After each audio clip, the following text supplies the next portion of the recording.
What is up, everybody? Sorry we're a little bit late. We're kind of waiting on some other people for the panel, but it's all good. Um, so we're gonna have not. I mean, we're gonna have a pretty full panel, but yeah, we're just waiting on one more. So I figure we'll wait just a little bit longer. But tonight we're going to do a top five personal top five underrated film, horror films. Sorry. And so, you guys in the chat, if you guys, want to comment on our choices, if you guys want to put some of your choices in there, give us, some feedback. We'll love all of it. But again, we're just waiting on one more person, but I'll bring in my other two. First off and foremost, we got my buddy from Houston, Texas, Mr. Conrad. Hello, everybody. How's it going, dude? Good. You? And just so everybody knows, it's like freaking raining like crazy where I'm from right now. So knock on wood, please pray that we do not lose power. Hopefully we do not. It actually kind of seems like it calmed down a little bit, but it was raining cats and dogs earlier, like pretty hardcore. So It's been raining all week here, except for today. So yeah. We honestly need it. So it's all good. Yeah. I'm going to bring in my other two guests. These two are from the West Coast, Mr. Larry and Kirsten. Hey, everybody, how's it going? Hello. All righty, let's see. We're waiting on one more person. We'll give it just a little bit more time, and then we will start. Let's see what he... Okay, right on. Give me 1 second. You guys talk it up, and I'll send this over really quick. Yeah, this should be fun. I'm excited. I'm excited to hear what all you guys have for your underrated. Yeah. I'm excited to hear the arguments on why they're underrated. I think it's nice because just like we were saying in the background, like it's different because, a lot of these films, like some of mine are probably pretty big films, but to most, might not seem very underrated. But like to me, I would say they just don't quite get the love that they kind of deserve, I guess, more so than some of the others. But that's how I feel with mine. And that's what's fun about these too, is like we might hear arguments for why movies that we know should be ranked higher, but we also might be hearing about movies that we haven't even seen before. Yep. So definitely looking forward to it. I'm just taking notes. Yep. All right. Well, let's look in the chat. We got Miss Val. Thank you for joining us, Val. Very much appreciate it. Of course, we got Larry and Curse. We got Miss Sarah Campbell. How's it going, Sarah? Sarah.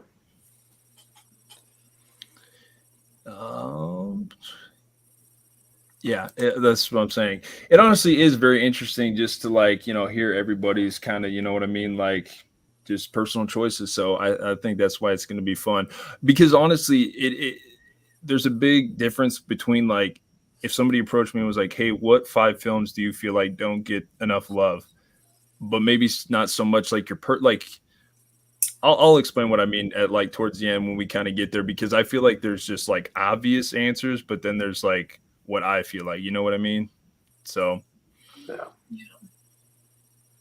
We have Miss Daisy. How's it going, Daisy? She had the day off today, so she'll be giving her 2 cents to everybody. We got May Ann. How's it going, May?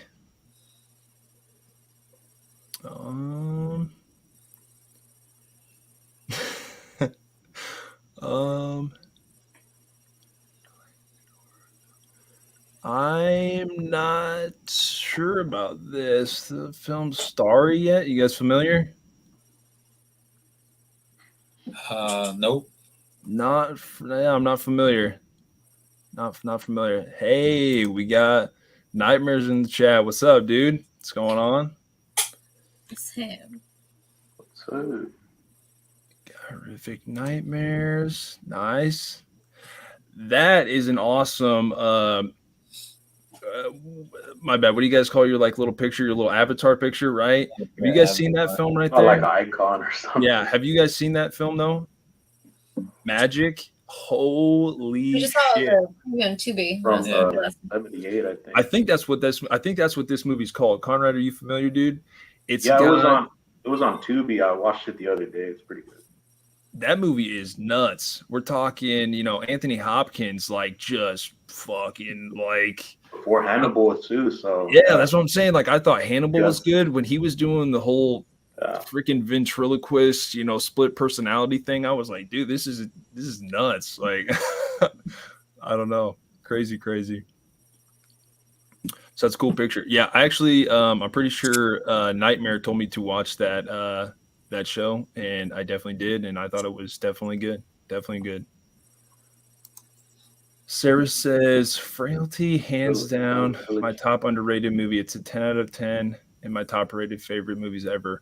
Frailty. Are you guys familiar? I haven't seen No, it. I'm not checked out. Frailty. I feel like I've heard of it. Are you familiar, I Conrad? saw it when I was a kid. It's like Okay. really good. Yeah. Nice.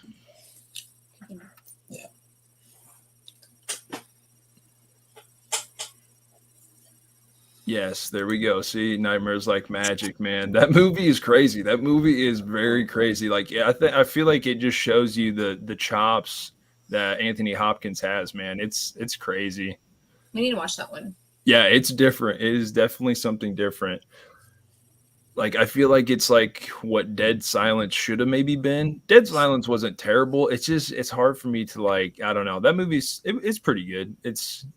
Don't you like that movie, Conrad, quite a bit? Yeah. Yeah, it was one of James Wan's, like, not one of early's, but I mean, I definitely remember when it came out. Like, I think we were like Yeah, teenagers. he did direct that one, didn't he? I believe so. Yeah. Yeah. I believe so. Okay, well, I sent that over to our other person, so I think we could just get started. We'll start with Larry and Curse, and we'll hopefully see if he comes in right before we get around to it. So, all right, Kirsten, I kind of messed up your order here, but I think I got it all squared away. So I'm going to start with, okay, oh, geez, there it is. Okay, what is your number 5?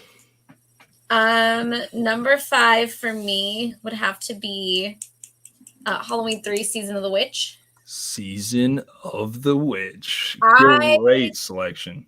No, but like forever, I hated that movie. I never would watch it. Couldn't stand it. One night we were talking with Nightmare Universal Nightmares about it, and we just decided to do like an impromptu watch party, private one night. It was so much fun, and then I just got this whole newfound love for that movie, and now I love it. Yeah. Okay, well, I was thinking about telling this story, and I'm just going to tell it because, we're all adults here. I give it is what it is. So I was on that stream with you guys. It was the first time I ever like met any of you guys. So yeah, I don't think Casey was there. Wasn't she there too? Yeah, she was. Yeah. So it's funny because let's just say like we don't indulge with the other stuff like too much. But so we had actually just done that.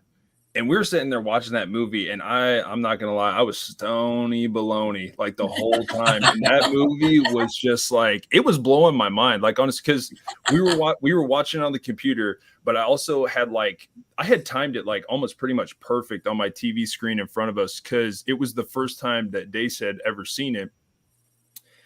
That movie has one of the best scores, like I think synthesized scores of all time. Like it's Carpenter at his finest. I know he didn't vibe to it. So. Yeah, I know he didn't like direct it. Tommy Lee Wallace. Like, just if you, again, I think it's the most like maybe misunderstood film because again, it has that Halloween franchise tag on it, but yet Michael Myers isn't in it. But it's just a fun Halloween vibe, like film, just in general. Like it's. Yeah, we know Tom Atkins is kind of he's stepping out on his wife and doing all that. That's kind of fucked up, but no, it's a damn good film. Like I just like the whole mask and the whole like, demonic, diabolical scheme to like get all these kids on Halloween. It's a fun movie. as a standalone, if you Yes. look at it like that, Yeah, Yes. it's great. exactly. If Yeah. you were expecting Michael Myers, you're disappointed. Which, when I was a kid and I was younger, that's why I was disappointed. Yep. And I actually remember being a kid and it playing a lot during Halloween and me just like not understanding. Like my brother would be like, "Oh, this is a Halloween film." And I'm like, "But where's Michael Myers?" Like, I don't get it. Like, and it was just, I didn't mind it, but I was just like, I just didn't watch it as much. But yeah, I mean, as I generally got older, it is, I think it's easily one of the most underrated films. Yeah. In the horror genre. Like, no question. Yeah, love that. What do you think, Conrad? I watched it for the first time like 10 years ago, and I was pleasantly surprised.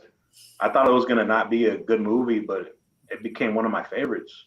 Yeah. Like to be honest. Yeah. Dope. And it honestly makes you like think and like, what could have John Carpenter done with like that whole like anthology, kind of aspect, that he was kind of going for with like the first film and stuff. Like, I think it would have been pretty cool to see like what direction he could have taken it. Yeah. And Friday the 13th was, they were thinking about doing the same thing with the whole anthology series, what maybe could have not been with like Jason Voorhees and stuff. So it's kind of crazy to think about, But they created these iconic slashers and people just fell in love with them, man. Yeah. They wanted more. dude, Yeah. we're going to get to it towards the end. And I totally agree, dude. Totally agree. Val says, hell yeah, that's a very underrated movie. Yeah, it's grown on me so much. Like, It grows on you. so much. Yeah. Yeah. Every watch, it just grows on you. Like that's Yeah. how it was for me. Like It's that score, man. It's the score and the shots and the color schemes and like, oh man, like, okay, so we'll come back around when Kirsten does her next selection, but yeah, I'll talk about it then. But yeah, that movie, it's just I feel like it's Carpenter at his best. It honestly just is. Let's Tommy see. Lee Wallace, like he did pretty good directing Yeah. that. Did really, really, really good. We got the horror man. Hey, what's up, dude? Hey, what's Watched your up? stream the other night. What's going on? Fade to Black. Are you guys familiar? No. Gosh, dang it! I feel like I should Yeah, know these movies. That's a good one. Is Yeah. it? Write them all down. Oh hell yeah, yeah. Right on, right on. Slasher, whatever. Yeah, I know, May. This is like way, way overdue. I'm sorry. We're gonna try to get back on track to doing this more often. But yeah, I appreciate you guys joining us. Honestly, it means a lot. So yeah, we're definitely gonna try to get back on track and do more of these. So it's just too much fun. It's too much fun not to just sit around here and BS and just it's too much fun, no doubt. Okay, hopefully Conrad just left for a second, but okay, Larry, what is my bad? Let me get back. What is your number 5? At number 5, I kind of actually cheated because I put a trilogy here. No, I dig it. It's a Netflix trilogy called Fear Street, and I really enjoyed those movies. I love the killers. I love the masks. I want to get that collection of masks. I like the music on a lot of them. The stories are killer, and I never hear anybody talk about them. But that little trilogy right there, if you watch them, that's a killer trilogy. Dude, like I honestly like want to clap and applaud you because yeah, hell of a selection, dude. Like I honestly feel like when I saw you pick this, I was like, man, this TV series and trilogy just needs like more love. Like it's just I was so pleasantly like surprised when I first watched this. It was a Netflix thing, right? Yeah, it was Netflix. Yeah. And they released them kind of like spread out, So Yep. you watch one, you're kind of waiting around for the next one. When Yep. they came out with those masks, man, I almost bought all 3 of them. Dope. Like, Yeah. I like the killers. I like those stories. It was a fun show. I Fun, only Oh, fun. saw yeah. the first one. Yeah, you still have 2 more to watch. Oh, she hasn't seen the other two, just the 94? Yeah. Yeah. Yeah, This one. Skull Mask. 94 is a good one. Like, way to start out. Like, I'm just, oh man, I was like, this has such good throwback vibe. Like, this is so good, man. And then 78 had like that. Well, I won't ruin it or anything, but it's got great vibe. Really good vibe. Very like throwback to the old school, slashers and stuff. Yeah. So My only complaint is on the soundtrack that had a couple songs that didn't belong in the genre. is that true? They went back in time and they We're played pretty picky they played about some that. songs that didn't come out till like almost a decade later. But I let it go. The movies are good. Dope. Yeah, I agree. Yeah, Fear Street is a blast. Like it is definitely good. And yeah, Sarah's right. The soundtracks were definitely good. Like that's what I'm saying. It just yeah. Like when I was watching 94, I was like, man, this is like I'm like watching, straight up 90s slasher. Like this is good stuff. Good stuff.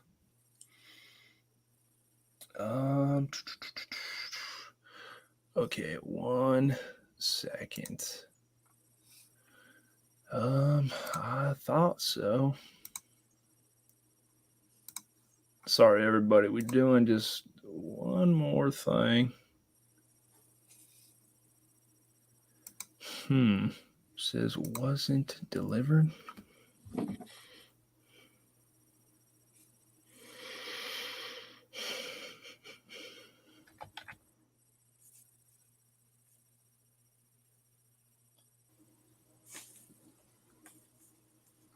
I got it. That's weird.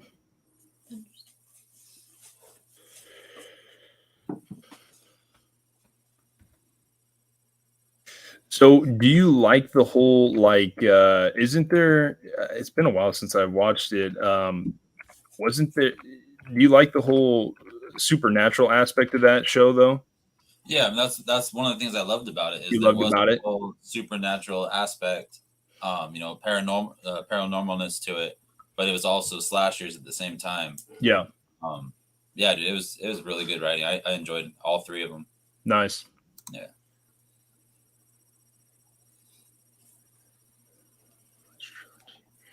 Nice. Okay. Well, maybe we'll just continue with you guys. Conrad must have got bumped out. Okay, well, we'll just go with you, Kirsten. We'll go with your number 4. Wait, you don't have a number 5, man?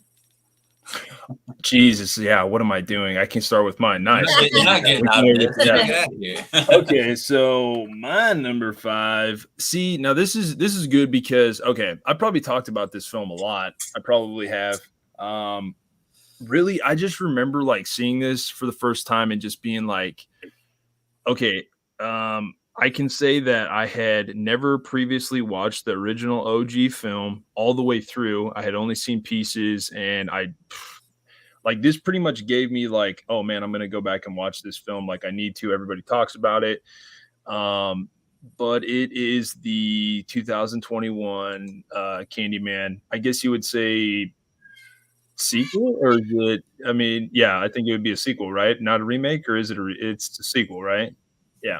I've heard a debate, but I thought it was a sequel. Okay, yeah, so sequel, right?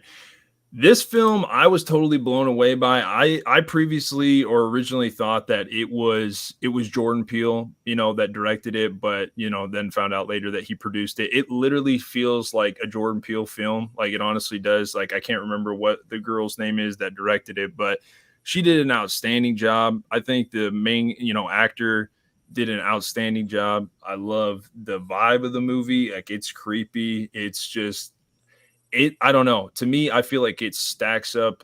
It's weird because like I was the one that was like saying that, man, I just love this movie so much. And then they referenced it in Scream and were like, which one do you like better, the OG compared to this one? I think this one stacks up against the OG like very, very well. Like I think they're very both, really good movies. But what do you guys feel about the film? Yeah, I agree, man. I think I know a lot of people, big horror fans, that actually haven't seen either Candyman, which usually surprises me. Me personally, I'm the same as you. I've actually only seen the remake. I've seen the original, like the first half of it. Yep. I don't remember what happened, where I was at, or why it ended up stopping. But people who are really into Candyman and stuff, like they're more scared of Candyman than they are of Michael or Jason or these slashers and stuff. Like that thing that sticks with people. So I remember you guys. I don't know if you guys remember there was this like little short film called Boogeyman. I think it was called. where it showed like little 10 or 15-minute clips of like all these horror classics and stuff. And Candyman was one of them. And I just remember like, yeah, it was like they showed that and Hellraiser. And I just remember like being a little kid being like, man, I don't really like both of those movies. Like they kind of are scary. Like, I don't know. It was a creepy vibe to both of those films. But yeah, I definitely remember. I just really love this film. Like I remember,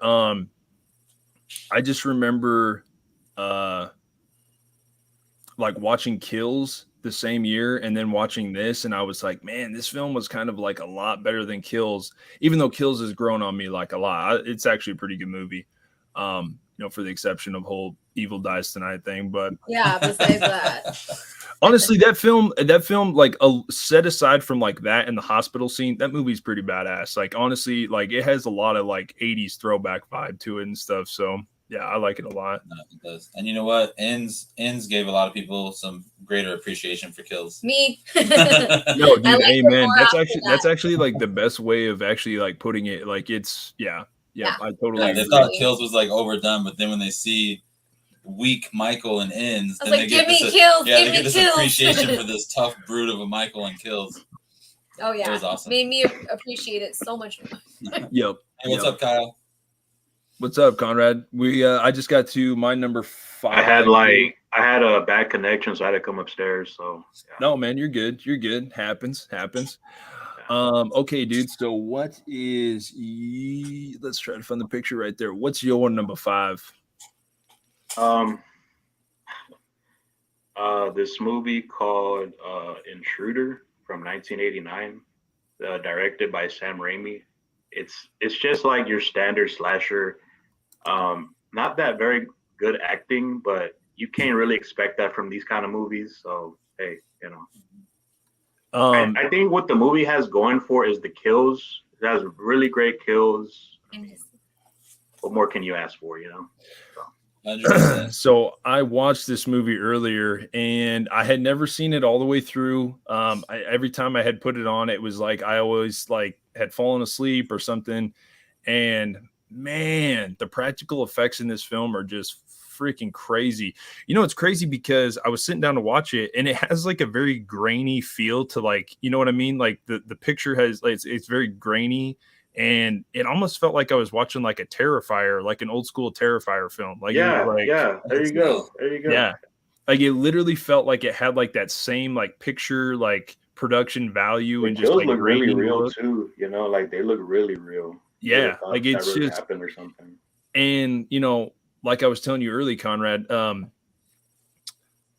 I just figured that the guy that was like the main antagonist at the beginning of the film was going to be like the red herring, that I was like, oh, I think it's going to be somebody else. Like, I just think it's going to be somebody else. And then it turned out to be like that, and then he comes to like save the day, but then in turn, it's kind of like a satire, you know what I mean? Because then the cops, Bruce Campbell comes to bust them, and then they're like, they just killed the guy. He was going to get involved in that movie, so yeah, they just killed the guy, and he's like, they did it, and then it's like, who the cops gonna believe? That movie was definitely different, Yeah.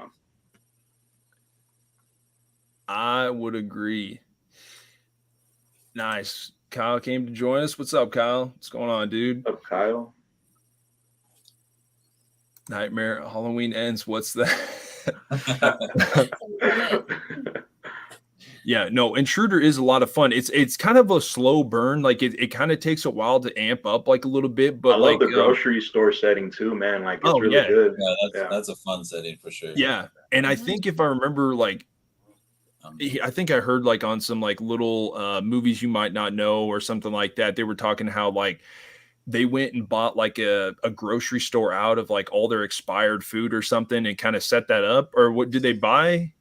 I don't know. I heard they either purchased all of that food and then set it up, or they purchased like a grocery store that was going out of business or something. I can't remember. I think it was going out of business. Nice. Yeah, I heard something similar to that. And I think they did actually get stuff that a grocery store was throwing out so they could fill it back up and make it look like it was dope. Current. Yeah. Yeah. The practicals are just, the kills are crazy in that movie. No doubt. Definitely no doubt. And it took me a while to even realize that like Sam Raimi was like in the film, and his brother, and like he was like the meatpacking boy. Yeah, Scott Spiegel's in it. Like it's pretty crazy. Okay, nice. We got our other person for the panel. Let's go. All right. It's my other buddy, Helvington, dude. What's up? Yo, what's up, Helvington? Hey, what's up, man? What's up, man? Sorry I'm late, man. I'm always late. I'll be late to my own funeral, I swear to God. No, dude, you're good, man. Work, man. It's how it goes, dude. Yeah. Dude, I was gonna tell you, man. I fucking dig that Scream 3 poster that you got, dude. That shit's dope, man. Bro, in Let's the go. words of Child of the Corn, it's very minty. It's very minty. Nice. It's got that glossy mint. Yeah. Dude, and that Scary Movie one. But dude, that Scream 3, when I saw that, I was like, dude, there you go. That's honestly, I don't want to ruin it, but yeah, we'll ruin it. It didn't make my list, but it was very debated, like very debated.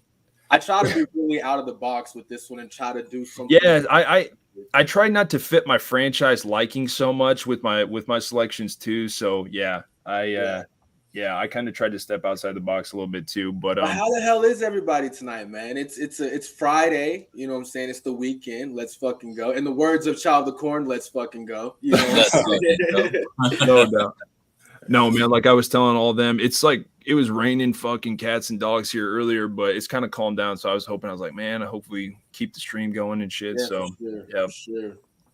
All right, dude. Well, actually, we're around to you for your number 5. All right, so my number 5 off the top of the dome. I don't remember my list at okay. all. It's all good. I got it. You guys know how your Hellmaster rocks. Like he's never prepared for anything. No, that's all good. Actually, your number 5 was probably so I think at the end each of us is gonna go through our list one more time, and then each of us is gonna pick our favorite through everybody's list. I thought that'd be like a fun thing to do. Cool. So this one I liked a lot. I was actually debating this one also, dude, it's such a good film. I wanted to save it for maybe a remake stream, but this is easily one of my favorite remakes, dude. You had House of Wax 2005, dude. Oh, yes. Oh, come on, man. Yeah. That one right there. That was good. Yeah, your Hellmaster came with a fire. That was a good movie. Kirsten actually talked about that. We both considered that movie. Nice. That's a good pick. That movie has grown on me so much, man. Like it's so good. You know, when they had the Deftones at the beginning of the fucking movie when they're crossing the bridge and shit, I'm just like, man, there's something about those 2000s movies, even the remakes, that it's like, I don't know. Growing up, I didn't have much appreciation for them. Half of them I didn't even realize were remakes. Until I, obviously got older and shit. But man, dude, for what I was always, ragging on Scream 4 about, that darker, like lit up look, that production cinematography or whatever look they had. All of those movies in the 2000s had that shit, and it's growing on me like big. I like it. Yeah, that ultra realistic color scheme they had going on. Yeah, for sure. House of Wax. I mean, it's the early 2000s, man. I mean, you had Paris Hilton in it. You have, yeah, you know what I'm saying? The original, typical. She's basically the horror movie girl, right? Yep. She's what they based the movie off of, and she's real life. So, I mean, I think she did perfect in it. And like you said, I didn't know it was a remake. When I first watched it, I was just like, this is my first time watching it. And then I went back and watched the original, and then I really appreciate the remake because to me, it's so much fucking better than the original, Yeah, I mean, I could be wrong. Conrad, Peter Vincent's in the original, right? Yeah, Vincent Price, yeah. Oh, Price, yeah, my bad. Vincent Price, yeah. Legendary, you got to bow down to the icon, but I mean, yeah. You gotta at the same time, the early 2000s version. I mean, it's hitting different. It's a different feel, It's a better movie, to be honest. So Conrad. Yeah, I actually think the practical effects in the film are really good. Like when the dude, they make his, mold him out of wax, and then like he starts crying, and then she starts peeling off his face and shit. Like, dude, like that shit is so cool. And then when the dude's like in the head, brace thing or whatever, and then like it like cracks his neck and stuff, it's like, man, this shit is cool. He's gone already. He's dead. So, and the main girl, she was in a lot of stuff, actually. Girl Next Door or whatever, right? Yeah. She was a babe in that film. Like, I'm telling you, early 2000s, they had the babes, man. It was, and the story itself, it was so like, if you hadn't watched the original, right? Like me and Anthony and Child of the Corn, we hadn't watched the original. then you could, it was okay. You know, it wasn't something that was so far from the original that you couldn't go. You know what I'm saying? Like it still felt like you were at home when you were watching the film. You know? Yep. I totally agree. But yeah, House of Wax, it's amazing. I love it. I'll watch it if it's on. I won't turn it off. I'll actually sit there and watch it. It has like a tourist trap kind of vibe to it, though. Yeah, very It true. has like that tourist trap vibe. yes, like almost like Hatchet did when a Hatchet came out. Yeah. There you go. It's a different feel. You know, that's a different feel. Yeah, Kyle's definitely right here. Yeah, like that whole like the beginning of the film, you're just kind of like, man, like it all starts out with like the high chair scene and everything, and you're just like, man, like it's Wild. Like yeah. they were, and then like Sound and Scary said, the conjoined twins. I had like that was wild to me. Like and it was really vulgar, right? And it was really different, and I did not see the film going in that direction. Yeah, and honestly, like the part where like it goes like totally black, and the guy's like in the room like trying to find his way, and the guy, you know, like the one dude, you know, with the mask on and everything, just it's a very good vibe in that whole fucking film, man. Like when she rolls down into like the little ditch area, and it's just all this like animal carcass shit, and just I'm just like, damn, like this movie, The one dude that played the tough guy, you know, whatever. But you know, I mean, who's the guy that was the nice guy? He was in like every 2000s movie. He was in the 2009 Friday remake. He was in Supernatural, I think. Right? Yeah. Jared Paletti or something. Yeah, I like that. That's my man. And then it had the black guy in it. The dude from the basketball movie with Samuel L. Jackson, Coach Carter. Yeah. A lot of like that early 2000s lineup. You know what I'm saying? Like, I love that. Yep. All righty. Well, dude, great pick, man. Great pick. Like, what did I miss? I missed some people's top 5. Okay, so Kirsten picked Season of the Witch, Halloween 3. Ooh, okay. Larry picked the Fear Street trilogy, which is that's a banger. That's a banger. Conrad picked Intruder. That's which one? 1989. 89, yeah. Okay. Oh, 1989. Directed by Sam Raimi. So, Okay, so we'll all start off with bangers. And then I picked the Candyman sequel, I guess, 2021. Ooh, slept on film. Another banger. Banger. Okay, we all. Hey, Anthony, I think we got corrected. I think it was a requel. Okay, requel. Okay, nice. So we're going with the Scream rules. We're going with. So what the hell? So what does that? We were debating in the chat, and then it popped up. So what does that mean? So it's like a remake of, or like, what's the definition? I guess it would be like it's a remake of, it's a sequel to the remake. A remake and a sequel at the same time. A remake that is different. It's a remake sequel. Reboot, reboot sequel. Or reboot. Okay. See, Mindy didn't do a good enough job explaining this shit. Like, you know, no, I'm just come back and tell us. Okay, so we will go with Kirsten's number 4. What was your number 4? They might have gone out of order, but I put Arachnophobia. Okay, right man. On. That's different. Okay. I haven't seen it, but I feel like I'm gonna hate it because I hate spiders. No, I don't like spiders, but I love that movie. I don't like spiders either. Yeah, no, that's a great pick. Honestly, I don't know if you guys watched Mike and Jay. We watched the movie. They literally just like did a movie review on this. They actually had it like on like one of their, I think it's PG-13, but it's got Jeff Daniels from Dumb and Dumber in it. It's got John Goodman. He's the exterminator. It's fucking hilarious. It's creepy at the same time. Like there's no way that you watch that and just like not look at spiders differently because, well, okay. So I think what they said is they brought. He said I'm gonna look at spiders differently. Like the movie right now, guys. He says I can't hate them anymore. No, actually, I really don't hate spiders. Like if I see a spider, like I'm probably not harming it. Like I'm just like, okay, I'm gonna let them be, you know, unless it's like, you know what I mean. But like apparently they use some like non-lethal Australian spider or something like that. That was like, I don't know. You guys should look into it, but it's pretty cool. Yeah, they used real spiders in the movie. Yeah, real spiders. And I think that's what made the movie just stand out more like than anything. Like it wasn't that CGI stuff. It was right before that. Like it was some good shit, man. So is it like like beekeeping, but for like spiders? Is it like, dude, you just gotta watch it, man. It's like freaking an invasive thing. It's pretty crazy, man. Pretty crazy good. Like I'm not gonna lie. That's like it. It seems like it's underrated. It seems like a banger. I gotta check it out. Yeah. Perfect. Yeah, I'm watching that. Jasmine's not gonna watch it. She will not watch unless it's like Charlotte's Web kind of spider thing. Oh yeah, like it's crazy. Like the ending of the movie, like in the farmhouse, it takes place at a farmhouse. Like, dude, you'll see. It gets pretty nuts, man. Well, I love Dan from Roseanne, right? Everybody loves Dan. You know what I'm saying? He's great in it. Yeah. I gotta watch it. I gotta watch it. We love him. Yeah, exactly. May's right. The part in the barn is crazy. Yeah, definitely. Yeah.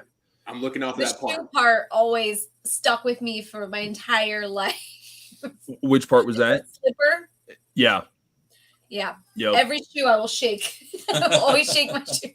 No, seriously. Like I don't wear any socks when I mow. So like I have my mowing shoes out in the garage and like you're wild. We get like brown recluse.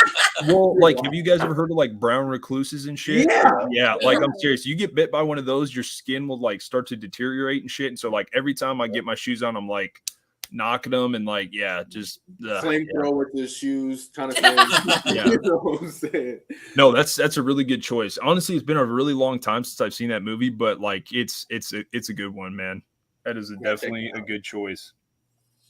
Great choice. All right, Larry, what is your number 4? So my number 4 is actually Kirsten's number 5. That's H3 Season of the Witch. Ooh, I like that. That means they get on their list of each other. Man, I love this film. It gets so much hate, and all the hate is just because it doesn't have Michael Myers. Man, it's nothing about the movie being bad. Everybody's aware of John Carpenter's original intent with that whole anthology. That love for Michael Myers kind of derailed that whole idea, and every Halloween movie after was Michael Myers. But if you look at H3 as a standalone film, like we talked about earlier, just watch it as Season of the Witch. Forget about Michael Myers and the Halloween tag.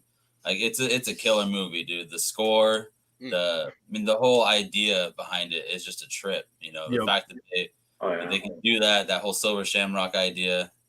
It's a badass movie. Yeah. And the whole like what is Stonehenge, aspect is like kind of crazy. And like Colonel Cochran or whatever, dude, he's creepy as shit, man. Like really honestly, creepy. Like when he reminds me of the Tall Man in a way. Yeah, exactly, dude. Like great comparison. Yeah. I think like the eeriest part in that film is when they have Tom Atkins all tied up and they put that mask on him and the Halloween music kicks in and they're like making him watch the TV and shit. I was like, man, that's when that movie gets good. And I mean, Tom Atkins, he had that killer mustache. I mean, if you don't hate on the film, you can't hate on the man's mustache. You know what I'm saying? And he got a girl like half his age in the movie. So I mean, that's just an iconic movie right there for like, even if you don't like war, you gotta respect it for that reason right there. I mean, I'm telling the truth. No, like, and just like how iconic are like all 3 of the masks and everything. Just like I have like 3 versions of each one right there. As a matter of fact, this hoodie got him right there. All right. I see. Coming down my car right now, right there. There's a tear. Here.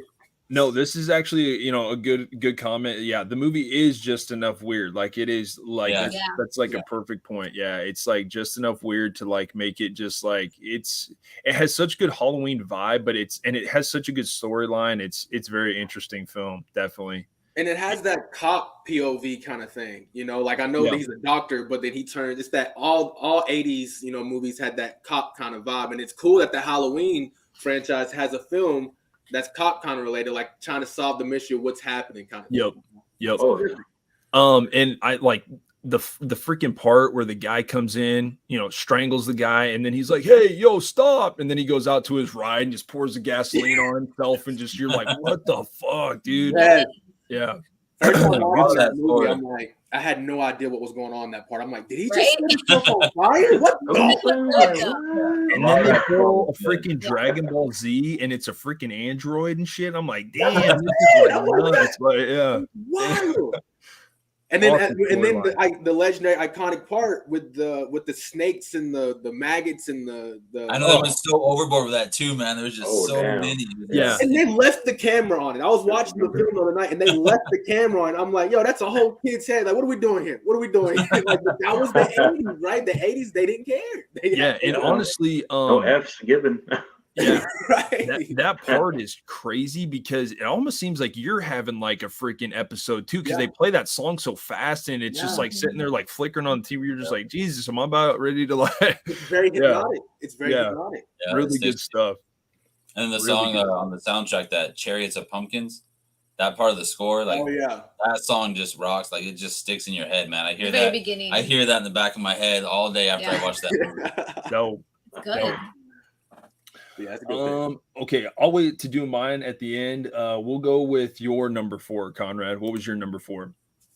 Okay. Gonna have to go with Shocker from 1989. Oh, that's Nice. a banger. Yeah, That's that's a a banger. Oh my god. Honestly, the only thing I haven't seen this movie all the way through. That sounds so freaking bad because it's Wes Craven, but I do know like the whole backstory and all that stuff. Yeah. But what can you tell us about the film? I mean, it just I love like the soundtrack is awesome. You know, the characters, Horace Pinker, like he's like a killer. You know, it's kind of like a revenge horror movie. Yeah. You put him in the electric chair, and you know, then he's coming back for revenge to kill like his son and everyone who's coming but getting in his way and stuff. So yeah, Nice. that's- Yeah, it's like more of like is it like a rock and roll, like metal kind of soundtrack or something? yeah, oh yeah. Yeah. No, nice. I think it has that lead singer from Kiss. You know, he starts singing in the beginning and stuff. Dope. Oh shit! I love Shocker because I remember the first time watching it. I didn't know it was a Wes Craven film at the time watching. I was just watching it, right? And I was like, "This is such a good film. It has such a good premise, right? You know, the guy, he comes for revenge through, you know, the electric chair, electricity, and all that." And I was like, He just has a good look. Like he's wearing the whole prison outfit and everything. So and the story was just, I was hooked with the story, man. It was such a simple story, and it was the 80s, right? In the 80s going into the 90s, where you had those serial killers. That was a thing in the 80s and 90s. You had the serial killers. yeah. I thought it was really cool that Wes Craven tapped into the reality of the world at the time. It was funny really cool. enough, like not funny, but like that was actually based on a true story. You know, like that movie. It was actually based on. Yeah, I don't know background to anything. I just watch movies.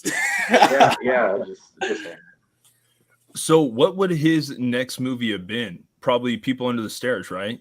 yeah, 91, I think. Yeah. So this was like 89, and then so 2 different films, like, you know what I mean? Kind of not like in his wheelhouse, like a little bit, but 2 just, you know, People Under the Stairs was a crazy good film. Like it's honestly another reason why I love Wes, man. He's the movie is somewhat getting like a cult following, but it's just like it doesn't get that much praise that it should, you know. So well, if you look at that time span, right? If you look at where he started at in the 80s, and he started off with Nightmare on Elm Street, but he go further than that, right? You have what was that? Last House on the Left. Last House on the Left, right? Hills Have Eyes. Hills Have Eyes. Like so, through this time span, look at the evolution of Wes Craven. Like his mind is, you know, I call Stephen King the greatest horror writer of all time, right? But when it comes to this thing we call horror, Wes Craven's mind, you don't know where it's going to go next. You know, like his last film. What was his last film that he ever made before he died? My Soul to Take.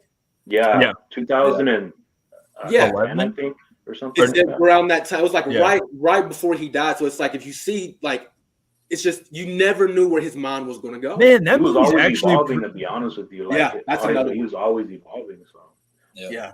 My Soul to Take, that's a good film, man. I actually just I think it's on Tubi right now. I actually might watch that, but it took me a while to actually sit down and watch that film. It's It's good. It's got good vibe. But yeah, there's something like different about like Wes compared to like John. We don't need to get big into it, but like I felt like John, it's not that he has a very cool mind too when it comes to like movies and stuff. I feel like his movies are a little bit more commercial though, a little bit more so than Wes. Like Wes, like dude, you watch Last House on the Left. That's kind of a hard film to watch. Like I've told Conrad, it's a tough film. Like, with the whole it's up there with Wall Street. That one's hard. Yeah, that's that shit is like hard to watch. And then like Hills Have Eyes, another one, and it's just like, damn, like these films are hard. It's kind of like I Spit on Your Grave, which I refuse to watch ever. I will never watch. Yeah, dude, those 70s films are tough, man. Tough. Wes is that guy, but I agree 100%. Child of Corn, like. Yeah, it feels like John's trying to get the job done to where Wes is he's creating the job kind of thing. I know what you're saying. Yeah, nice. My bad, Kyle. I just saw your comment. Yeah, man. Have a good night. We'll hit you up later, good night. Man. Yeah, have a good one. Man. Okay, now, Helvington, what is your number 4? Another one that I haven't. Damn, man. I feel like some of these I've seen like halfway through, and then like. I've ended up falling asleep or just haven't seen all the way through. But so that's like 80% of movies that I watch, man. Yeah, dude, it's just something where it's like, man, I've sat down to watch, and then mostly it's been on Tubi. Like I'll put these movies on Tubi, and then I'll end up passing out or some shit, and then I don't get back around to watching them. But your number 4 was the movie that Sydney references in the original Scream. It is the OG. The Town That Dreaded Sundown. Yes. Okay. So this is like this is one of my first horror movies that I ever watched. Nice. It was on AMC. It was around the time like Halloween was one of the first one too, Jeepers Creepers. But I remember watching this one, and both the original and the remake are one of the best horror movies I've ever seen when it comes to slasher, right? And everyone wants to talk about Texas Chainsaw Massacre. Everyone wants to talk about Halloween. But this one, in my opinion, was truly like one of the first slasher movies like ever to be made. So simple of a story. Some teens go to Makeout Mountain, Makeout Hill. And there's this guy with a bag head, and then he starts killing people. And it's like a true story that actually happened in like a town in Texas or some shit. I don't know where it was. Nice. Yeah, so, it's like a true story. So I loved it. Has a really good story, a really simple plot, and the cast in the 70s did really good, and the remake is one of the best remakes I've ever seen. Nice. I didn't realize, I just had to look it up. 76, yeah, so it's like right after TCM. It's like in the middle, TCM, Halloween. So yeah, that's pretty dope. I remember that I started this film and I just never got around to watching the rest of it, but I did know that there was a remake too and everything. The remake's more like pumped up, right? But if you want a real simple 70s slasher, that's it. That's the one to go with, because it's like Jason before Jason was a thing with the bag head, Yeah, with the sack head. Yeah, the sack head. But then it was such a good movie that I later on went and did research about the actual killer. Right, it was an actual killer that never got caught in Texas. It was the weirdest thing, man. It's really eerie because there's no fictionalization to it. It's how you see it on the screen is how it happened. Yeah, it's not a true story. It's not based on a true story, but it is a true story. Yeah, kind of thing. Yeah, so it's not like Texas Chainsaw Massacre where it's really like it's a true story, but they added elements to it, right? This one, it's really a guy that never got caught who was killing people on Makeout Mountain, Makeout Hill, kind of thing. So dope. Really cool. Yeah. And it's like a different like tone and speed than like TCM is just grindhouse. Like you're fucking sitting there cringing. You're like grinding your fucking jaw the whole time you're watching that movie. Another film that's kind of hard to watch. But then Halloween is very like aesthetically pleasing and kind of like you guys were saying the other night. It's kind of a slow burn, but it's like I kind of forget how great 78 is. Honestly, it's a fucking banger of a fucking movie, but it's definitely a different tone between all three of these movies for sure. Yeah. Okay, so is it and I totally agree, May. Yeah, to be the rabbit holes you'll jump down. Like I like the whole thing where like you'll watch one movie and it'll be like more like this, and then you'll be like, oh, okay, yeah, I love that shit. There's a ton of good ones on there, man. Seriously. I like that shit. Yeah, and we got Tubi and Shudder, so it's like Never ending, man. It's never ending. Yeah, don't sleep on Peacock. Peacock's got some pretty Peacock good too, yeah. Peacock too. Peacock's got some pretty good stuff. Real horror fans got Screambox. Okay, I got Screambox. I got Screambox. My bad. They came from. I had to get Screambox for a certain movie. You know what I'm talking about. Are you talking about the Robert Englund one? That I had to do it. Would you? Okay, yeah, that's facts. Okay, yeah. Okay, look, we haven't had it long, and I'm probably going to cancel my subscription, honestly. But yeah. Which film you guys talking about? The Robert Englund documentary that came out. What was it? Friday? I don't know when it came out. It came out a couple of days ago on his birthday. But yeah, such dude. Oh my god, I'm learning some shit that I've never even knew about Robert. Oh my god, definitely watch it. Check that out. Master. Yeah, that's dope. That's dope. I think I watched like a little short documentary on. Oh no, it wasn't a documentary. No, it was the. Remember, I think it was the It documentary that I watched from Screambox. It was nice. on Tubi. Yeah, that's another banger. It was on Tubi. That's how I saw it. I need to watch that one. They got Screambox has a lot of good documentaries. That's dope. I think one of the best documentaries I've watched is In Search of Darkness. Dude, In Search of Darkness was crazy good, and I feel like Robert talked a lot on that about just like his backstory on like playing Freddy and everything. It was In Search of Darkness was some good shit, definitely. Yeah. Okay, so my number 4 is I feel like this movie just doesn't get enough love. It just it's a sequel that I just feel like is kind of slept on, and it's almost impossible to live up to the original, because I think the original is probably a movie that's like a perfect movie. What would you guys be guessing I'm gonna say? Probably like Cursed. Larry's gonna say H2, right? The original is a perfect movie. Probably like Cursed or something like that. Okay, so it's Child's Play? Jaws. I was The only perfect movie is Jaws. I didn't want to say it though. Yeah, so it's actually Jaws 2. So like the reason I picked this movie is because it's just my childhood. Like I grew up watching the first one and the second one so much. And I watched the third and the Revenge too. The second one is very slept on because I think to me it's more of a horror film compared to the first one. It's got more, bloodshed, Bruce. I think his name's Bruce. I think the shark. I don't know if it's exactly the same shark, but to me, it looks exactly the same. The shots are really good. I mean, the music is like next level, just as good as the first. I feel like the storyline is good. How they kill him at the end is like pretty cool, pretty creative, to be completely honest. You had Brody come back. I heard that whole storyline by like they were saying that he was still in contract to do one more film, and they were like, "Yo, we got an idea for Jaws, whatever." Too. He didn't want to do it at first, but then they brought him back because he, had to because he was still signed on to the production company. But I don't know. I just think the second one's pretty slept on. Like it's got a cool story. They're out like gliding their fucking little boats around, and then they all kind of like get clumped together, and then I think it's cool. You got the helicopter scene that's really dope, and like it's good. I actually like it a lot. Sequels, I think, are because people just always hate on them, but I love all 4 movies. Well, see, a lot of people give a lot of other shark movies a lot of credit just because they're not Jaws 2, 3, 4. Yeah. But those movies are actually better than a lot of these other shark movies that are getting a lot of credit. Yeah. And it's like you said, like Jaws, the first Jaws, like it's not a 10 out of 10, it's 100 out of 100. Yeah. Like in my mind, it is the perfect movie. So it's hard to be a sequel to a perfect movie. 100%. Yep. Yeah. I think it's more of a horror, like style movie. The first one has like all the genres, adventure, drama, horror. Like it's got everything. The second one's more so like we're gonna have some bloodshed, and it's gonna be like it's just I just feel like it's just as. The first one is almost impossible to me. It's like Scream 2. It's literally like Scream 2. I know Helvington, I know, but but like to me, I think it's like a perfect comparison to like how Scream 2 compares to like the original Scream. I feel like it's a straight up like great comparison, but I think Jaws 2 just gets slept on like a lot. And I just saw it had a 4K release. I bet that's gonna look freaking nice. Yeah. Especially with that water, that's gonna be nice. Yep.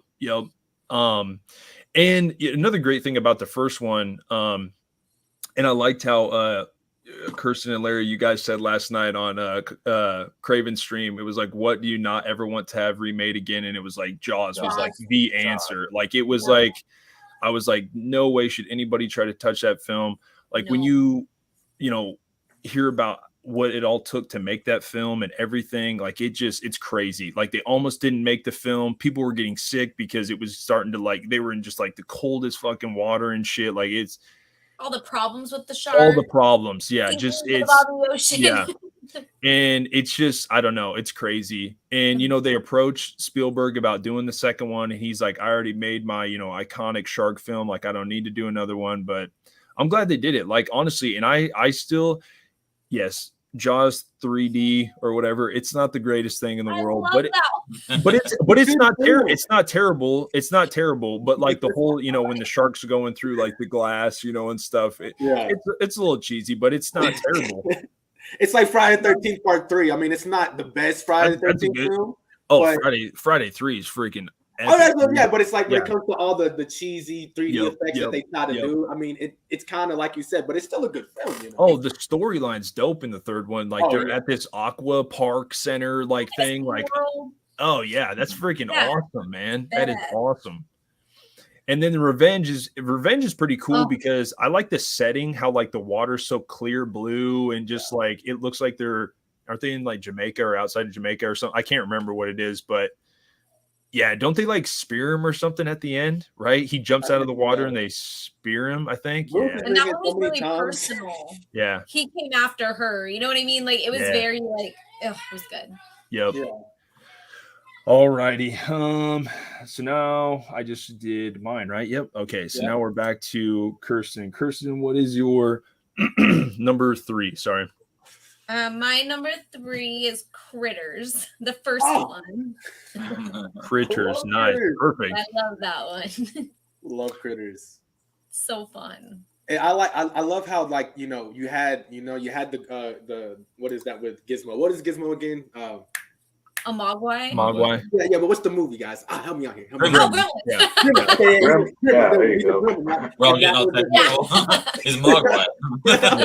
She's right. Yeah, 100%. She's like, got to be more specific. But no, yeah. So it's like I liked how like you had that, right? Then you had the Ghoulies, but then real horror fans knew about Critters, and that was I love that. I love that you picked that. Yep. No, that's I like Ghoulies. I like Gremlins. I like them all. No, Critters is a really good choice because, like, again, I grew up on a farm, so like literally as a little kid seeing this movie, it like hit home because I was like, oh man, this is like me. Like I got, you know what I mean? Like I'm living on a farm and all this stuff. Like it was something different. Like the second one's really good with the alien bounty hunters coming down and everything, and they're, I think it's really good. Dee Wallace, she's in the first one, right? Yeah. Mm-hmm. Yeah, dude, Dee Wallace was a everything, everything, dude. Yeah, I'm telling you, the 80s, man, in the 70s, you gotta love the 70s. Fuck it, 70s through 90s, man. It was the best time. Best time. But Critters was amazing. I loved like So was that practical effects too? That wasn't CGI, right? That was like little. No doubt about it. Yeah, no doubt. That's what's up. Oh man, I love that, dude. I love like the little balls they turned into. Like I want to own. Their glowing eyes. Oh. Do they sell Critters? Do they like sell those things? I know they. Yes, I've almost bought one for her. There's some pretty cool looking ones online, but I went to the reviews and all the pictures people were posting on the reviews were super hit or miss. Like some people got some legit looking ones, and some people got ones that looked like they were put together in kindergarten, dude. It's just like one of those little things, little furball things. They're like just a cotton swab. They just fucking selling cotton swabs. But no, they're life size, dude. They're like this big. That's dope. Shit. Okay.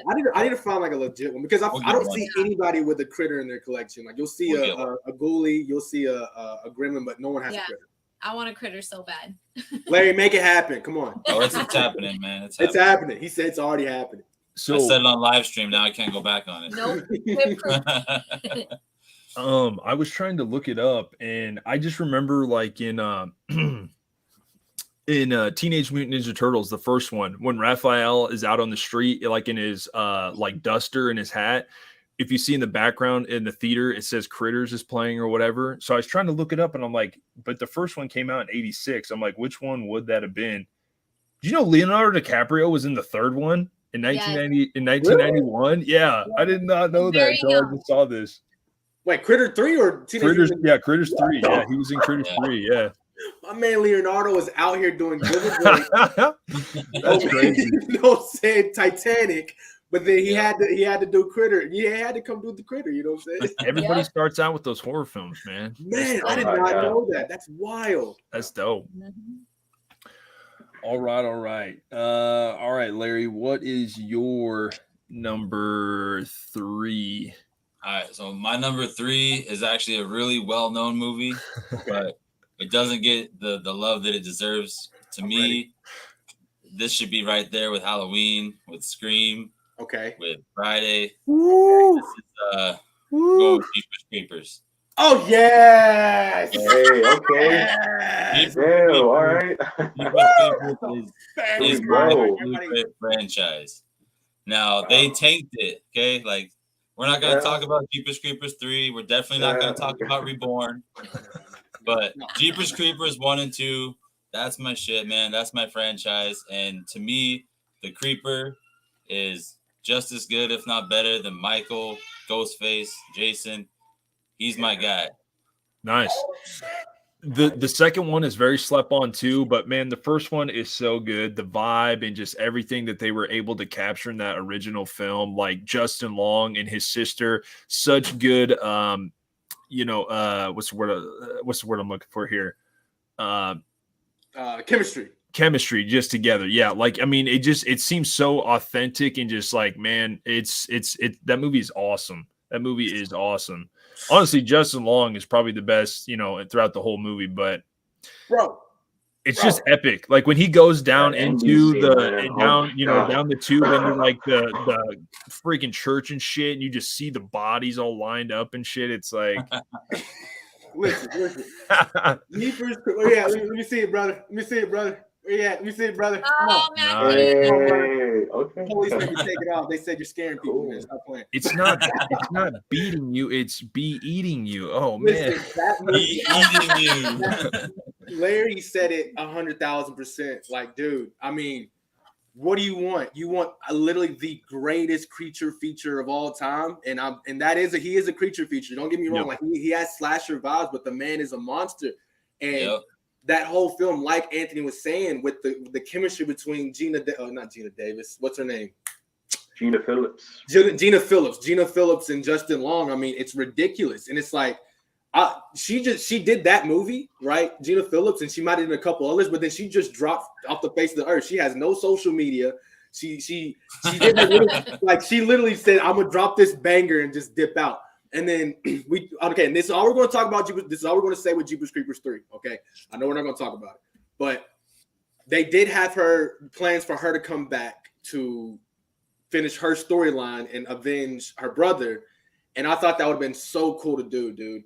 But going back to the original, I mean, it was terrifying to watch. Terrifying. His House of Pain, the song, the iconic song, right?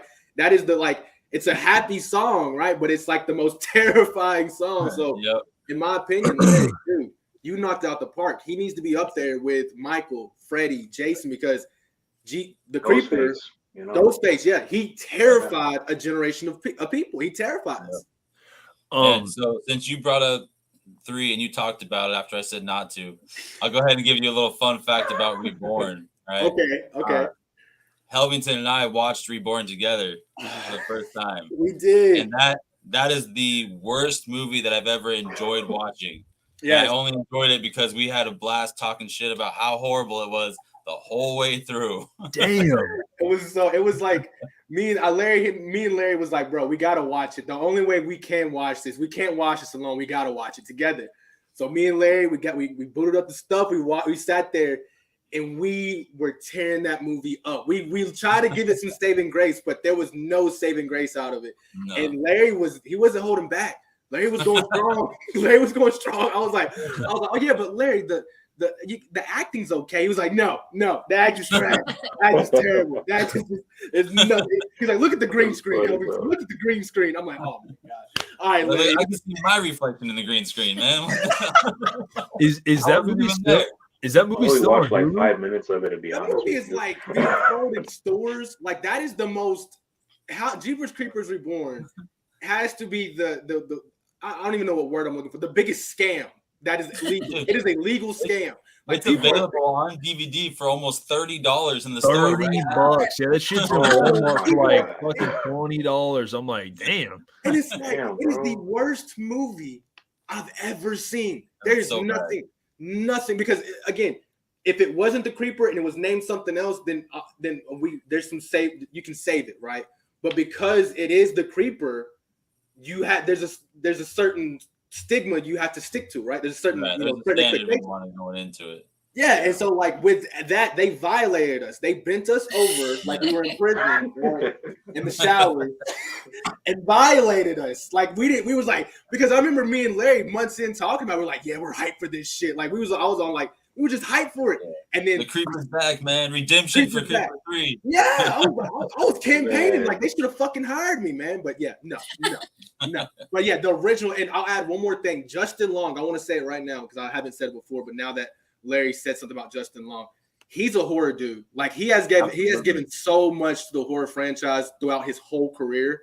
He's done dramas and all that, but in comedies, but he's always come back to horror, right? Because he knows that's what made him. So Justin Long, in my opinion, is a horror dude for sure. So 100%. this is his best film, By far. And anything. hands down.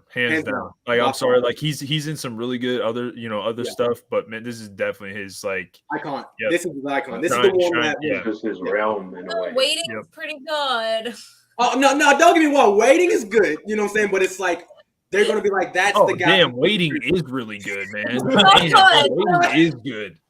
Okay, Yeah. but okay, now take out Ryan Reynolds. Okay, is it? Oh. Oh yeah, see no what I'm saying? doubt. You see what I'm saying? So it's Yeah. like with Justin Long, right? He Ryan kind of Reynolds and those guys could have carried Waiting without him, but True, they couldn't have true. done Jeepers without him. exactly Yep. like I love the scene in Jeepers Creepers when he's in the diner, right? And the creeper was just smelling his underwear. Yo, And he comes in and he's like, and he's screaming at like the diner people. And I'm looking at Justin Long and I'm like, bro, you shouldn't be able to act like this, bro. Like this is one of your first films. Like you should not be able to act this good. And and it's like you said, Child of Corn, the chemistry between him and his sister, it's a beautiful film. It's a beautiful film. yeah, that he's like, oh great, he fucking knows my name now. He knows my name. Put it on your underwear so they're gonna know. No, honestly, Horrific Nightmares, like he was hilarious in Zack and Miri. Oh, like, that was great. yeah, No, he's Yeah. a great Great comedian. film, too. man. Like, That is a for real, great he's film. a great comedian too. yeah. That he's a great human being. And then his most recent film, The Barbarian. Oh my God, Yeah. knocked out of the park, dude. Like So would you guys say Jeepers Creepers the best horror film of the 2000s? 2000, 2010?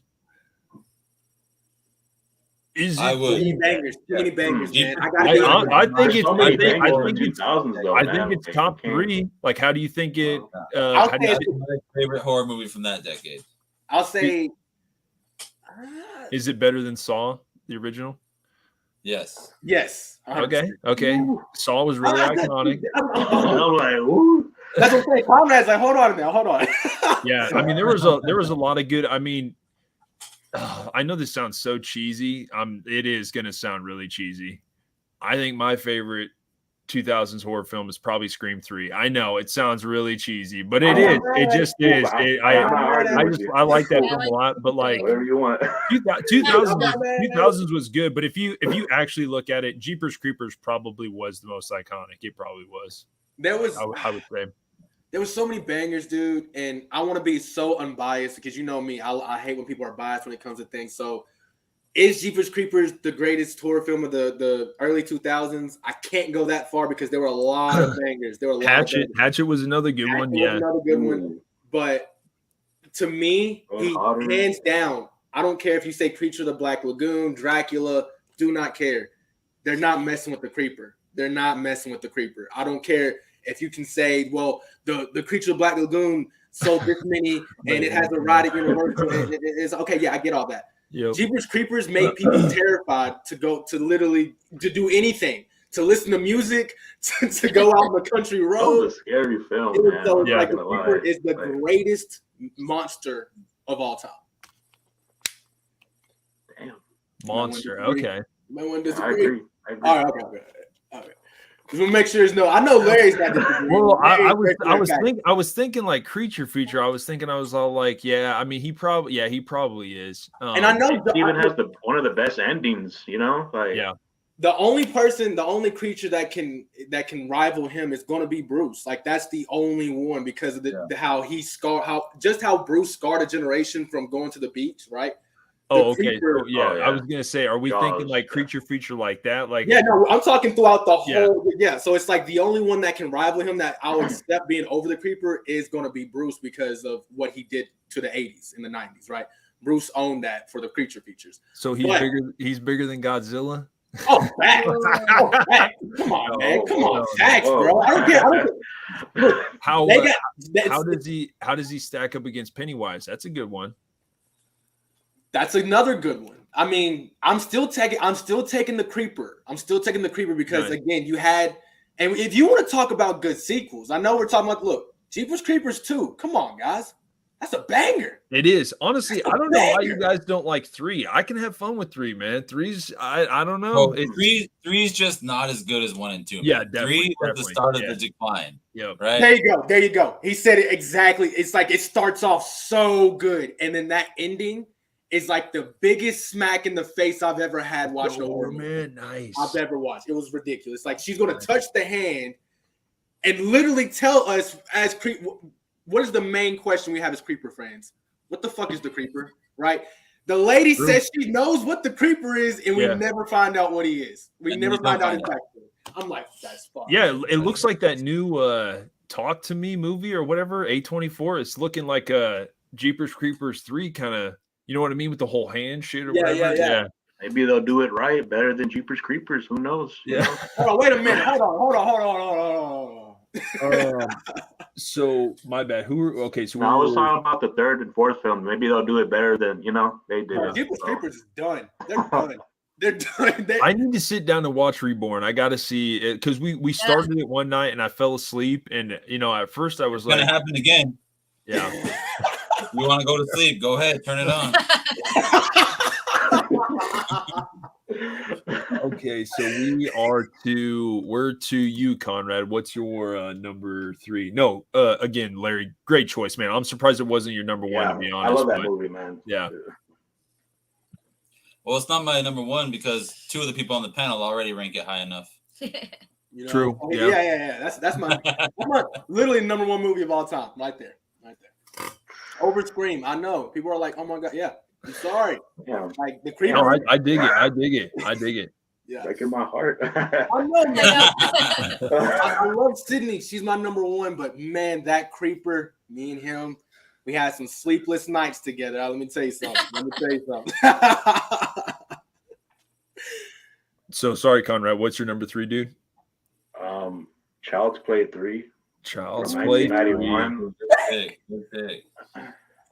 Great pick, dude. Great pick. We always talk about this movie, bro. Like, Oh I just, man, all the I just love time, it so dude. much. It's a really good one. Banger, dude. That's a banger. Dude, it was so debated on whether I wanted to put it on my list. I'm thinking about all these other streams I might want to do, so I figured I might put it I on didn't want my. to put it on my list, but then I'm like, I don't know. How Yeah. can you Go for lie? it. I was thinking it was more of a guilty pleasure or like rewatchability. Holy shit, dude! The third one is like I can watch that one. I watched the third one more than I watched like the first 2, to be honest. Oh, with you. definitely, So definitely. fun. It's so It's a good fun. pick. Good Yeah. pick. Your guys' list are like making mine. Like I literally chose some like bullshit ass movies. He looked so creepy in this film, man. The way he was moving his eyes and Yep. just the way he was moving his face, like It's crazy because you see the change in just like the doll and the animatronics Yeah, from, Charles, yeah. from the first one to the third one. Like to me, Oh, he yeah. looks more lifelike in the second he's one. turning more human. Exactly, He's like, yeah. you know, But the third one, it's so like slapstick. It's like Brad Dourif's just at his best, man. You know, like presto, you're dead. Like all the I love that fucking part where he was lines, just man. clocking the guns. He was taking out those paintballs and adding the real bullets. Yeah. So you saw his tactical side. That was good. Yep. That scene was so suspenseful. Like when you think that like this motherfucker is putting real bullets in this gun. And I'm sitting there. It's again, that's the greatness of Child's Play 3. The audience knows. He had that twinkle in his eye when he was putting in those real bullets. He just had that, you know, like he's evil and he's just like doesn't give a f, you know. Like these are kids, Chucky. What are you doing? Yeah, yeah. That's crazy that this was May's first horror movie. No, I'm telling you, like my brother was terrified of Chucky, but yet was like in love with the franchise. So like some of the very first horror movies I ever watched were Child's Play. Like we would just watch them so much, and like this one was just so much fun. Like you had the military setting, and then you know Andy as a teenager, like at the fair, fair, he was all grown up. Oh man, like dude, and then him getting his face halfway chopped off, and then you know going down into the freaking fan at the end and shit. Like man, just it's some good stuff. That's that moment you can tell he was getting all human. You know, like. He was bleeding, all that. So. And man, when he just, pops out of the box and he's like, who the fuck are you? He's all like, tampering with the mail, the felony offense. He's like, I thought you guys only said 5 lines. He's like, I'm new and improved. Banger, dude. He has that East Coast accent when he says that. Like, you can tell he has that thick New Jersey, so. I agree. Yeah, no, that's a damn good pick, man. Damn good pick. I definitely feel like that one doesn't get as much love as Bride of Chucky was great and iconic. I remember going to see it in theaters, but I don't think it quite compares to the third one. It's good and it's fun, but the third one is like good fun and it's still like, to me, it's a better horror film, I think. No, for sure. And then you saw the aftermath of the fan in part 4. His face is all stitched up. Yeah. Yeah, that's some good shit. That's some good shit. I was at least happy that they still had that, like in Bride of Chucky, like just the whole look and everything. And Conrad and I've been talking about it. I think Curse is very slept on too. I like Curse of Chucky. I like the setting, like the house and all that shit. Yeah, I agree. I think it's a good one. But the first 3, and I guess 4, if you say Bride, I mean, dude, I think the Chucky franchise is very slept on, man. Like I know it's not for everybody, but I like it a lot. It's consistent. It's one of the more consistent franchises in horror. And you know why it's so consistent though? It's because of Brad Dourif, dude. Brad Dourif is just a legend, man. It's great voice actor. Delivers lines so well. Yeah. You seen what happened with Buddy, right? The Christopher Walken thing. That just didn't turn out. Yeah. Yep. You know what's crazy too, man, is I know several people who got real into that Chucky show. Yeah. And still haven't seen the movies and still never went back and watched the movies. What? So they started talking about it. Then I bring up movies, they're like, I haven't watched the TV show. So that's crazy. But that's cool that the franchise can capture that new audience and then be like, yo, for sure. You think this shit's cool? Like go back and watch these movies and you'll appreciate the shit even more. Like true. Yeah, definitely. And hopefully they bring the dude back from Child's Play 3. Speaking of Child's Play 3, what was Andy's friend's name? What was his name? Tyler. Hopefully they bring Tyler back. That'd be cool. Damn, didn't even think about that. That's sick. Hey, they can bring him back. They brought back the girl he fell in love with in that movie. What the hell was her name? Wasn't it like a state or like a city? What was her name? I'm gonna go with Kansas or Boston. Some really cool 80s. What was her name? It was De Silva. There we go. Yeah. Okay. Yeah. DeSanto. Yeah. And that one guy's name was Whitehurst, the guy with the glasses. Yeah. Oh yeah, Whitehurst. I was trying to figure that out. Yeah, wait, what's his name? I forgot. Yeah, good stuff. Good stuff. Over here naming underrated rock bands. Kansas, Boston. Yeah. both great. Ooh, that one scene with the barber where he got killed by Chucky. Oh, dude, that barber scene. Oh my god, the best. He's like, that's that guy from Hellraiser. He played the dad. It is. Yeah. Yep. Yeah. Every time I get a close shave now, I'm scared because it's he's like, and he's like, boo. That was funny. Okay, so we got So am I up next? No, it's Helvington. Okay, Helvington, you got your. I was not familiar with this, dude. So you're gonna have to fill me in. I think Your Conrad might know this one. your number 3 was I probably will, man. Killjoy movie series. Oh, I saw that on Tubi. I didn't watch it, but I saw the. It is so All right, much fun. This is such Really? a okay. So it is like I don't know how I found it. It's like I might have been high or some shit. I don't know. But, but I remember watching it years ago. I had been like at least 10 years ago. No, fuck that longer. I was a kid when I watched it. And it's a series, right? It's a movie series about this clown named Killjoy, and he has these other clowns with him, and he has a girlfriend clown, he has a big clown, and basically he's a demon clown, and he's a slasher kind of clown. And it's okay. really cheesy. It's not super cheesy because you know your Hellmaster doesn't like too cheesy, right? But for the early 2000s, if you can kind of think about Leprechaun Goes to the Hood, it's that kind of vibe of a movie. Okay. But it is such I a remember fun that movie. movie. Like it has some really wacky kills, some really About like killer clowns. yes, it's like Killer Clowns meet Okay. it meets Michael Myers kind of thing. Like it's a slasher clown, but killer clown, but demon. Yeah, clown. I'm not gonna lie. He looks like It the Clown, kind of with the teeth. Yeah, and stuff. it's, No, it's- the teeth are crazy. Yeah, it's creepy looking. Very. and it's such a good series. It's one of those. And the guy, I don't know the actor who plays Killjoy, but he is such a good actor when it comes to playing like a psychotic fucking clown. Like he has that vibe of like a mobster kind of clown. Like he has this gang of guys, and he's a mobster kind of guy. But such a good series, dude. It's a very underrated because nobody knows about it. But check it out because like if you're into like clown movies, but you're kind of sick of the same old formula with like, you know, maybe Pennywise or Killer Clowns.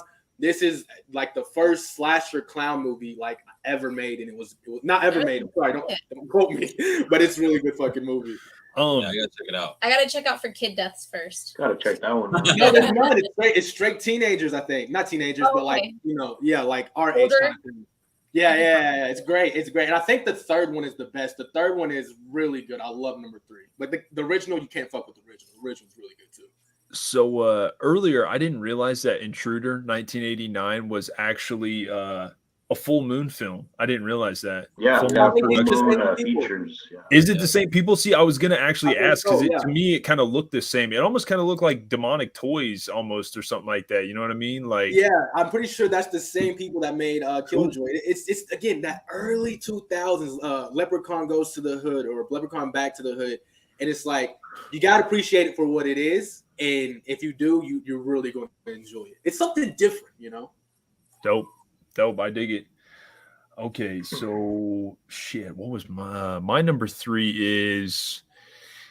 I think this is a good film. I think it's probably my favorite of the franchise. It's probably to me probably the one of the most consistent. Maybe even like I don't know. I guess if it's not for everybody like this franchise, but I think it's probably easily hands down the most consistent.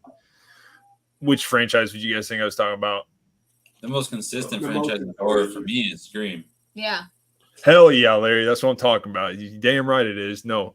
Okay, so I would say that this one would be second then.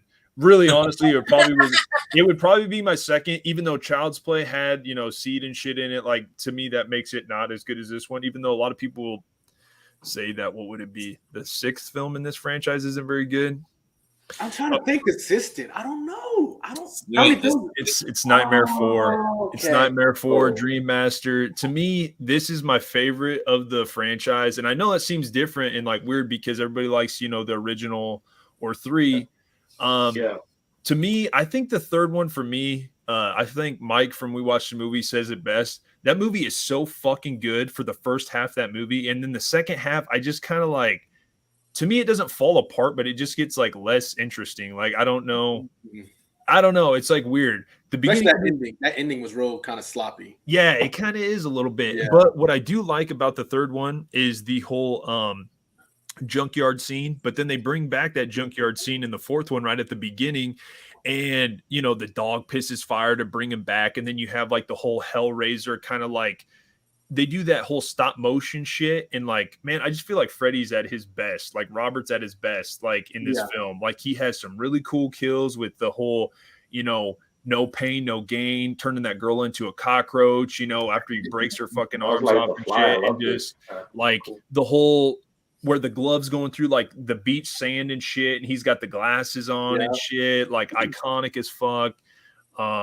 You know, he's, you know, I guess martial arts fighting that dude when he's like invisible and shit. Hey, you want to suck face? Like, I don't know. I know the ending, you know, she has like some Ghostbusters like control thing that like zaps him or some shit to like like away.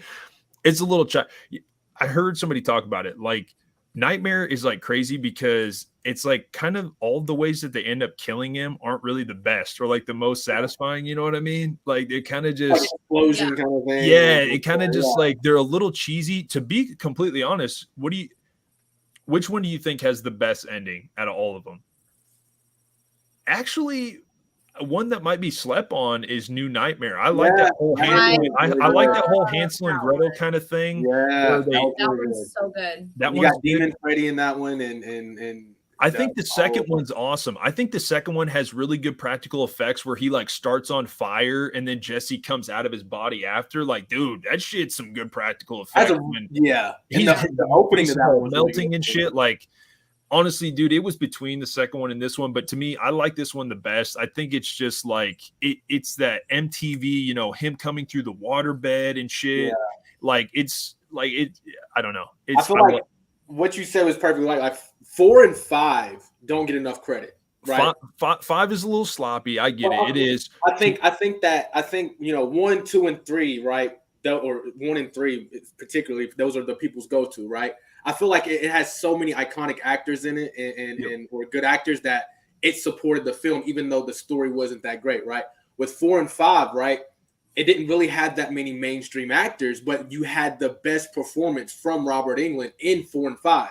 Bang. You had the best, you know, one-liners. Yep. You damn sure had some of the best kills in 4 and 5. You know, so I agree with you 100%. 4 most definitely is very underrated. 5 is more cheesy, like you said, but Robert Englund is at his best from 4 to 5.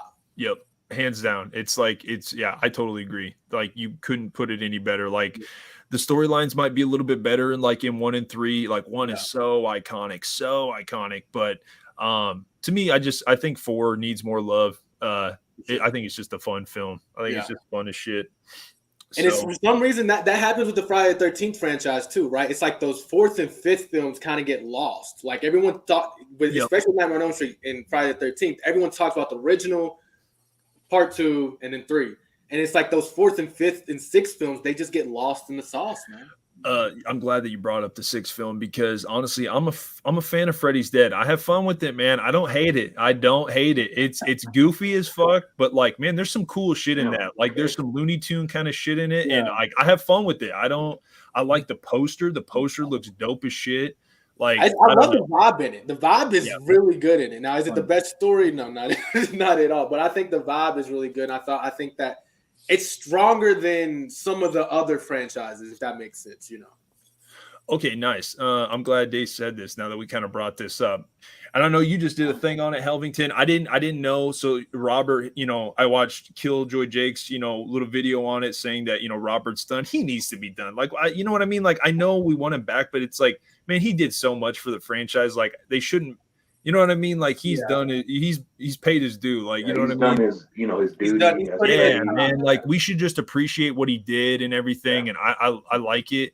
So who did you say here, Kirsten?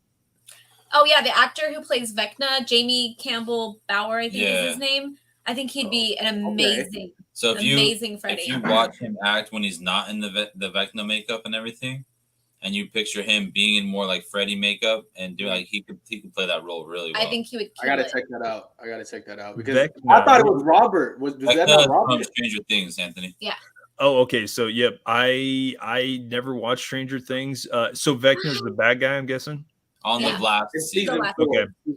So he's like the creature thing that, like, I just remember seeing the part where the dude was playing Master of Puppets or whatever, and then like this like demon guy was like chasing this person in a house or something. Yeah, dope. Yeah. He, if you check that out, like I mean, Vecna already had a lot of Freddy vibes to me. I feel like. Oh yes.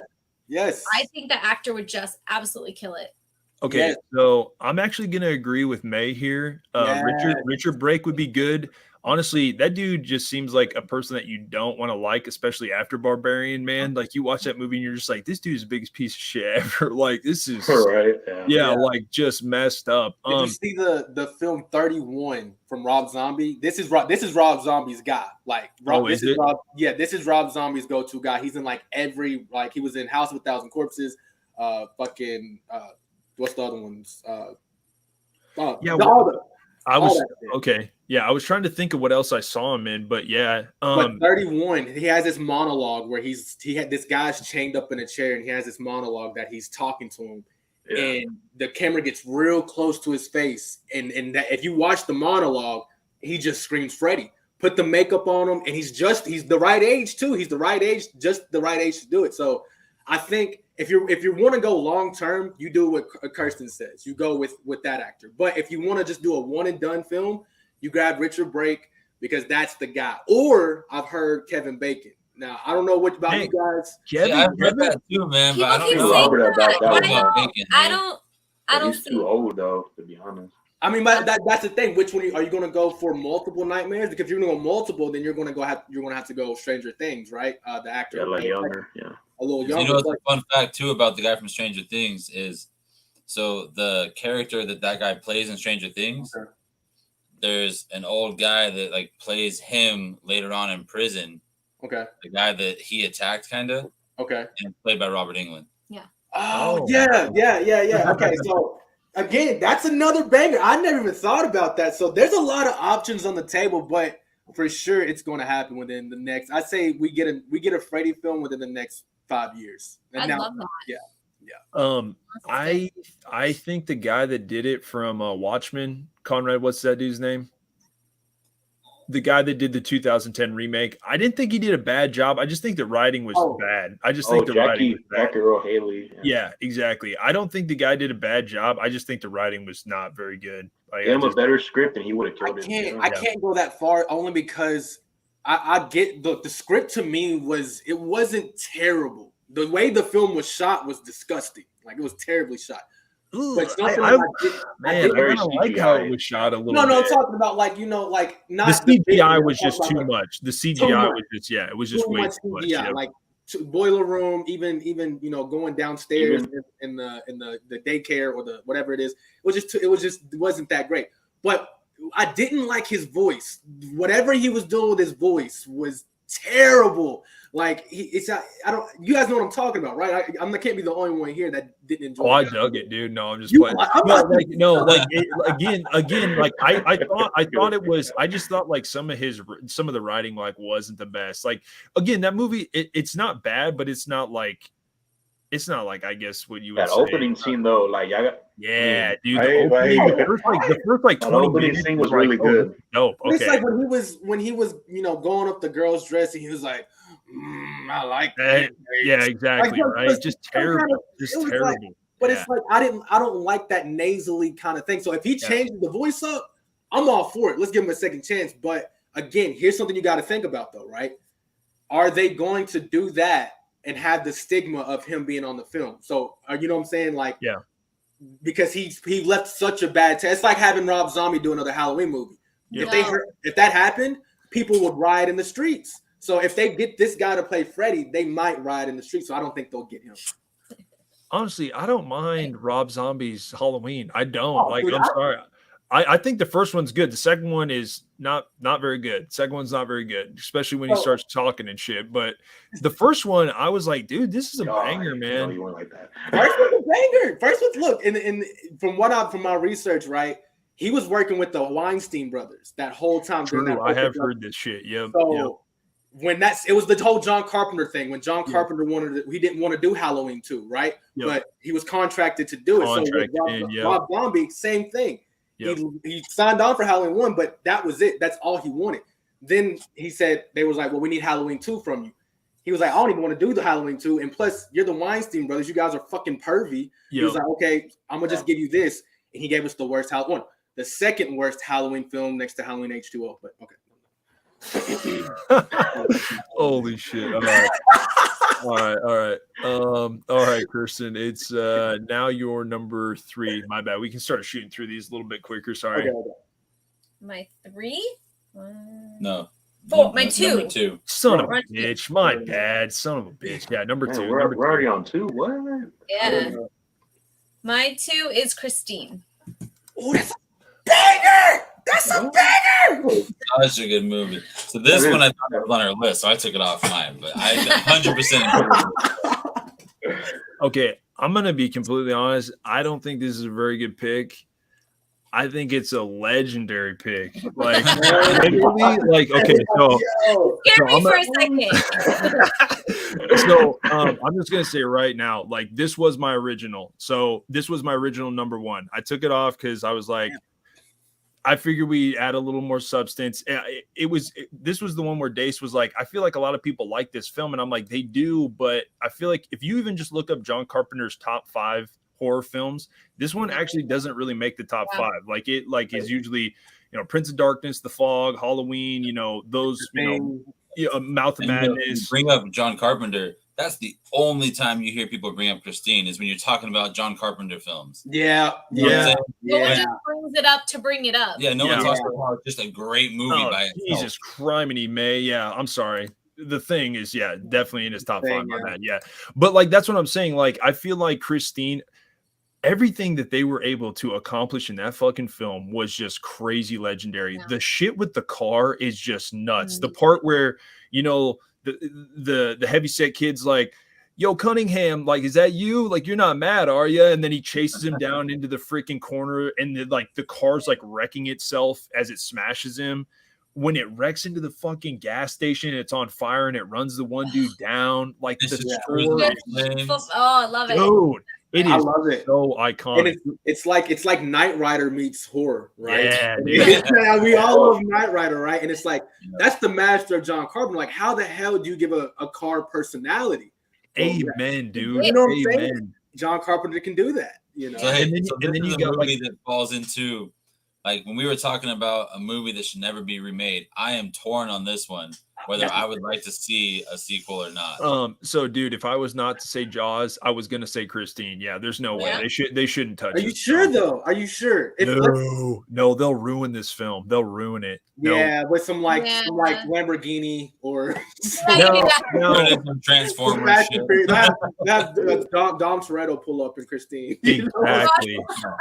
I'll say right now, though, if they ever did a sequel, it would have to take place back then with an oldies car. Like, you can't. Now, I know a lot of people would probably be like, to me, when it comes to like this film, I actually enjoyed the remake. I know it's a lot of CGI, but I actually dug it. I thought the storyline was dope as shit. I thought the main protagonist, the girl, was like, she was good, man. Like, I thought she played a really good role. But Christine is just different. Like, it's weird because I just know they wouldn't be able to replicate what they did with that car in that film, even close. Like, like the whole part where he's like, the beginning of the stream, show me. That show me scene is insanely epic, dude. Just crazy. Okay. And it's just, dude, you get goosebumps. And it's like, and you're just like watching them beat the hell out of that car. Like, you're just like, oh my gosh, like this is like, that hurts. Yeah, it hurts. It just hurts. That relationship with the car, it's like a love-hate kind of thing, Yep.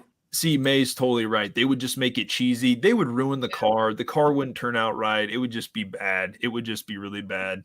It's kind of like how they haven't remade Knight Rider, or if they had in the early 2000s, it wasn't successful, because there's just films, man. Just like Killer Clowns. That's another thing that they say that needs to be remade. You never touch that. No, because they can't do the Ernest Scared Stupid, puppetry, like, they lost their chance. That needed to be within a few, within, Mm-hmm. That certain films are the time period, right? It's just like Jaws, like you said, it is 80s. It is, you can't do it. You can try, but you can't.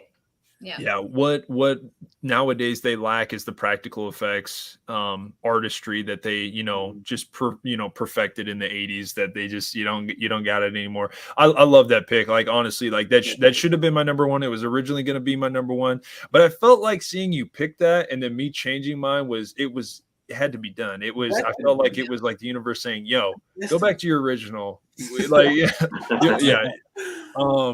But no, that's such a great pick. Like, that movie just needs all the love in the world. Like, It's so damn good. I can remember my dad was a huge gearhead, and I remember the first time he sat me down to watch that, and he's like, "Yeah, the car's alive," and I'm like, "What?"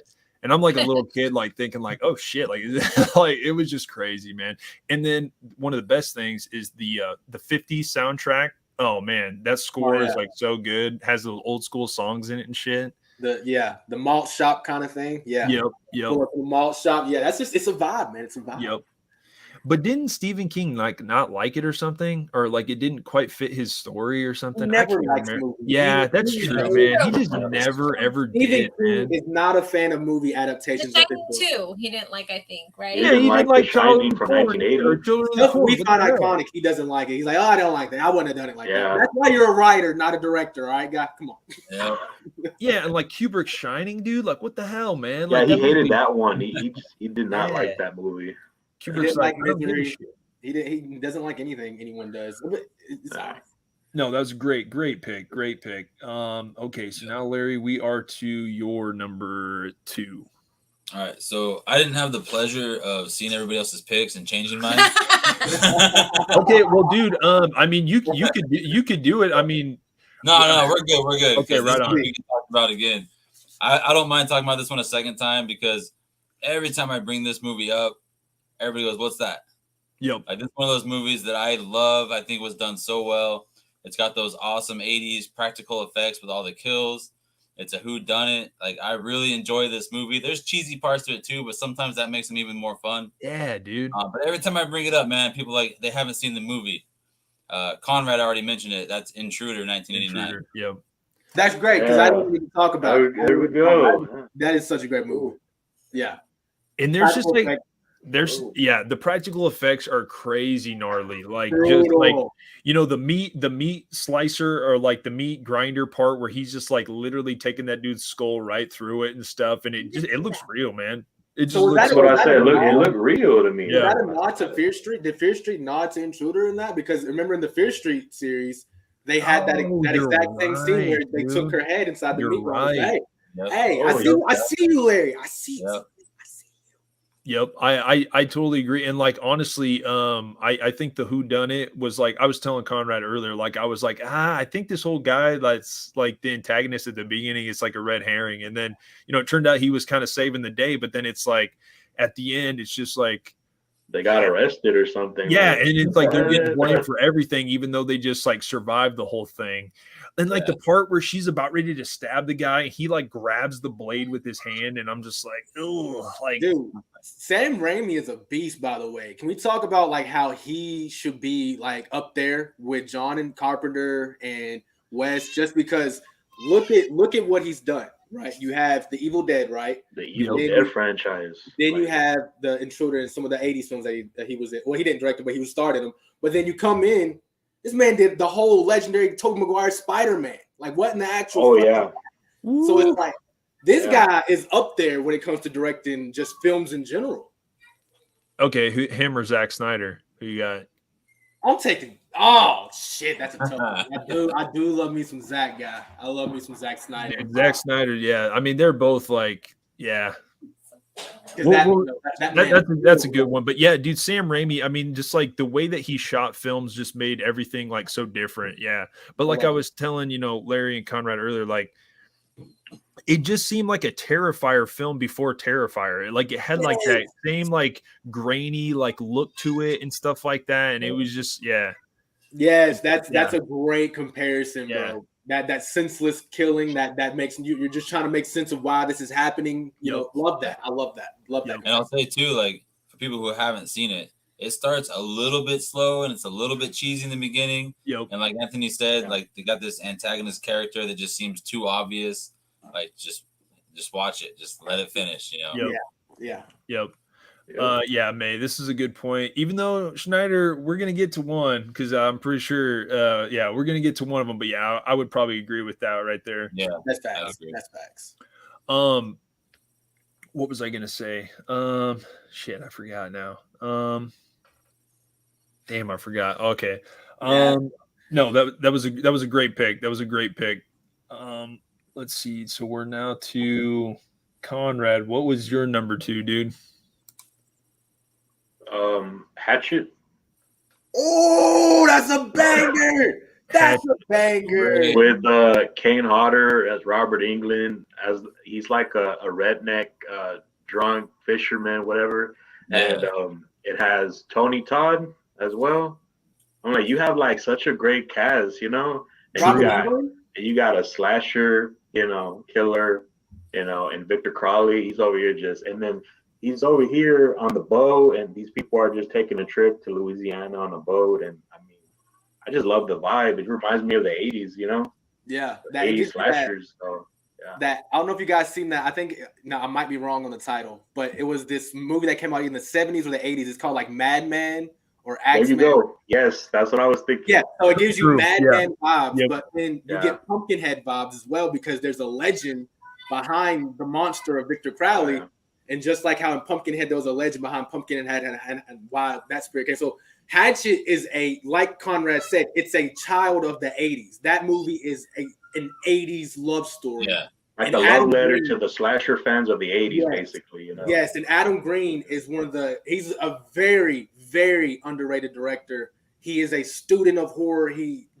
Adam Green is my top 10 horror directors of all time. He has so many legendary films. He's very low budget and very indie, but he was basically Damon Leone before Damon Leone was Damon Leone. Like Adam Green started Hatchet, Man. and he was great. Adam Green is great. Hatchet, the kills in Hatchet, bro. Yeah, so good. Okay, so you taking Hatchet OG or Halloween Kills? I'm taking Hatchet OG, brother. That's that Hatchet, dude. That story with those kills, with that cast, bro. Like The story's pretty cool. I definitely agree. We were talking earlier about Kills. To me, Kills is a very like 80s aesthetic kind of like film too. To me, like I feel like it's like a very 80s-esque like slasher. But yeah, Hatchet, man, Hatchet's some good stuff, you know. And then Danielle Harris came in the sequels and stuff. Like it was good stuff, man. Yeah. yeah, They recasted that one girl. Yeah. They've been talking about it for years on finishing out that whole story because I think there's like a total of like 5 movies or I something think like that. there's 5. I think like 4 called, it's titled like Victor Crowley or something. Yeah, I think so. Yeah. So they're wanting to finish it, and I'm down for it. Hatchet is such a good. If Hatchet comes out and like if they announce the new Hatchet, it could actually sell in theaters this time. I feel like it'll be just as big as Terrifier, in my opinion. If Terrifier can like sell out pretty good, like they can do good, this movie can, to be honest. That's what I'm saying. All the early 2010 movies, that era, like if they were to remake or redo any of them, Trick or Treat, Hatchet, if they were to do that, it would sell out the box office. I'm telling you right now, they would do really good. I agree. Horror's just in right now. It's just in. Yeah. It's always been in, honestly. Yeah. I think we just have the best fan base, to be honest. To bring stuff back. Yeah. Yep, I would agree. All right, dude. Now we're to speaking of Sam Raimi. We're going with your number 2 being. What do you guys think I meant by that? Is it mine? Yeah, it's yours. I don't even know. What did I think? He said Sam Raimi. I'm like, what? I think he directed this one, right? I have no idea. Oh, okay. Oh, yeah. That's the banger. There we go. That is a banger. Yeah, I was gonna say, I was like, Well, you're right. I'm just stupid as hell. I just don't remember my list. But yes, Drag Me to Hell. Oh my god, banger! That's a PG-13 movie as well. You know, like yeah. I'm that's telling you, crazy. my list is different. I had to think outside the box. Like, That's it good, took me bro. 5 minutes, right? But I had to I threw it out the way. Drag Me to Hell has one of the best stories in the fucking. When I say it has one of the craziest twists, I did not see coming whatsoever. Like it's up there with Scream 3. Okay, like I didn't see it being Cotton, right? I did not see her like being dragged to hell. Like I knew that was the name of the movie, but I honest to God, thought she was going to survive. And at the last very scene, she gets dragged to hell. Justin Long, man, son of a bitch. Jesus Christ! Right? Justin fucking Long. Yeah, and it's crazy. There goes because- another one like of his, you know, like that's And this is iconic. This is up there. Like people, I've watched other people's list of like underrated films, and this is always on there because, again, story is simple, right? And the twist at the end makes the whole movie like you're just. I remember watching Agreed. it. My jaw was dropped. I'm like she did all that, She literally did all that just to get dragged to hell at the very end, and I did see it coming. It was great. Fucking loved it. Damn, man. That's all because the man was trying to, she was trying to get to that managerial or assistant manager position, man. She was willing to do whatever it took to get to that, man.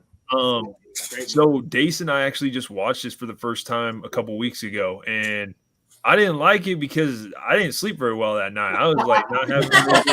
I don't like that paranormal shit, man. It just dude. I love supernatural horror. I don't know. It's just. So but you could definitely tell it was a Sam Raimi film with like the new style of the CGI, but with like his, twist on it and stuff. Like it was cool, man. Yeah, that ending scene was fucking fire. Yeah, you just feel so sorry for that. They're like dragging her in. Yeah, because it's like.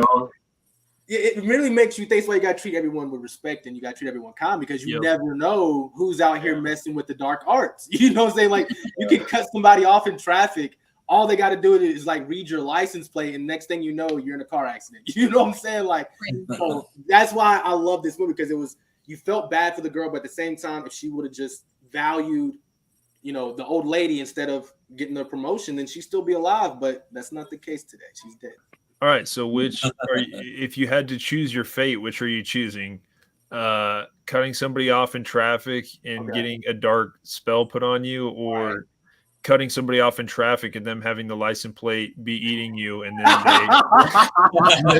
they sew you to the ceiling of a church. Yeah, not going to the House of Pain, not doing that. Me and Larry, we're taking the fuck off. We're look, stupid.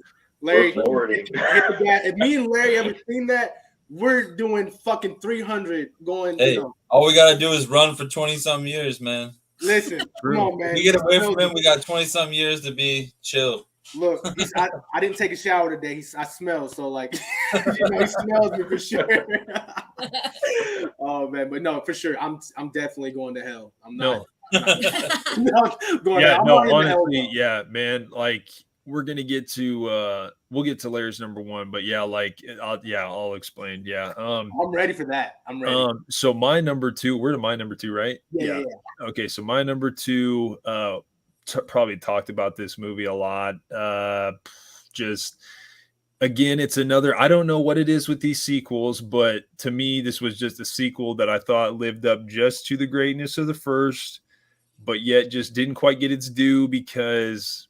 Really, I don't know why, to be honest. I think maybe the storyline didn't fit how people wanted it to maybe possibly go. To me, I think it's scary as fuck. I think it's real, like in like the realism, like scary shit that it has in it. It's like some of the most like iconic. Like I think it's just, I don't know. It's crazy. Okay, my bad. I was looking at the comments real quick. This is killing me. What is it, man? It's Hellbound, Hellraiser 2. Oh, dude, man. So to me, I just like I like Hellraiser, especially the first two. Well, I guess you would say 3, and some of the other sequels are good.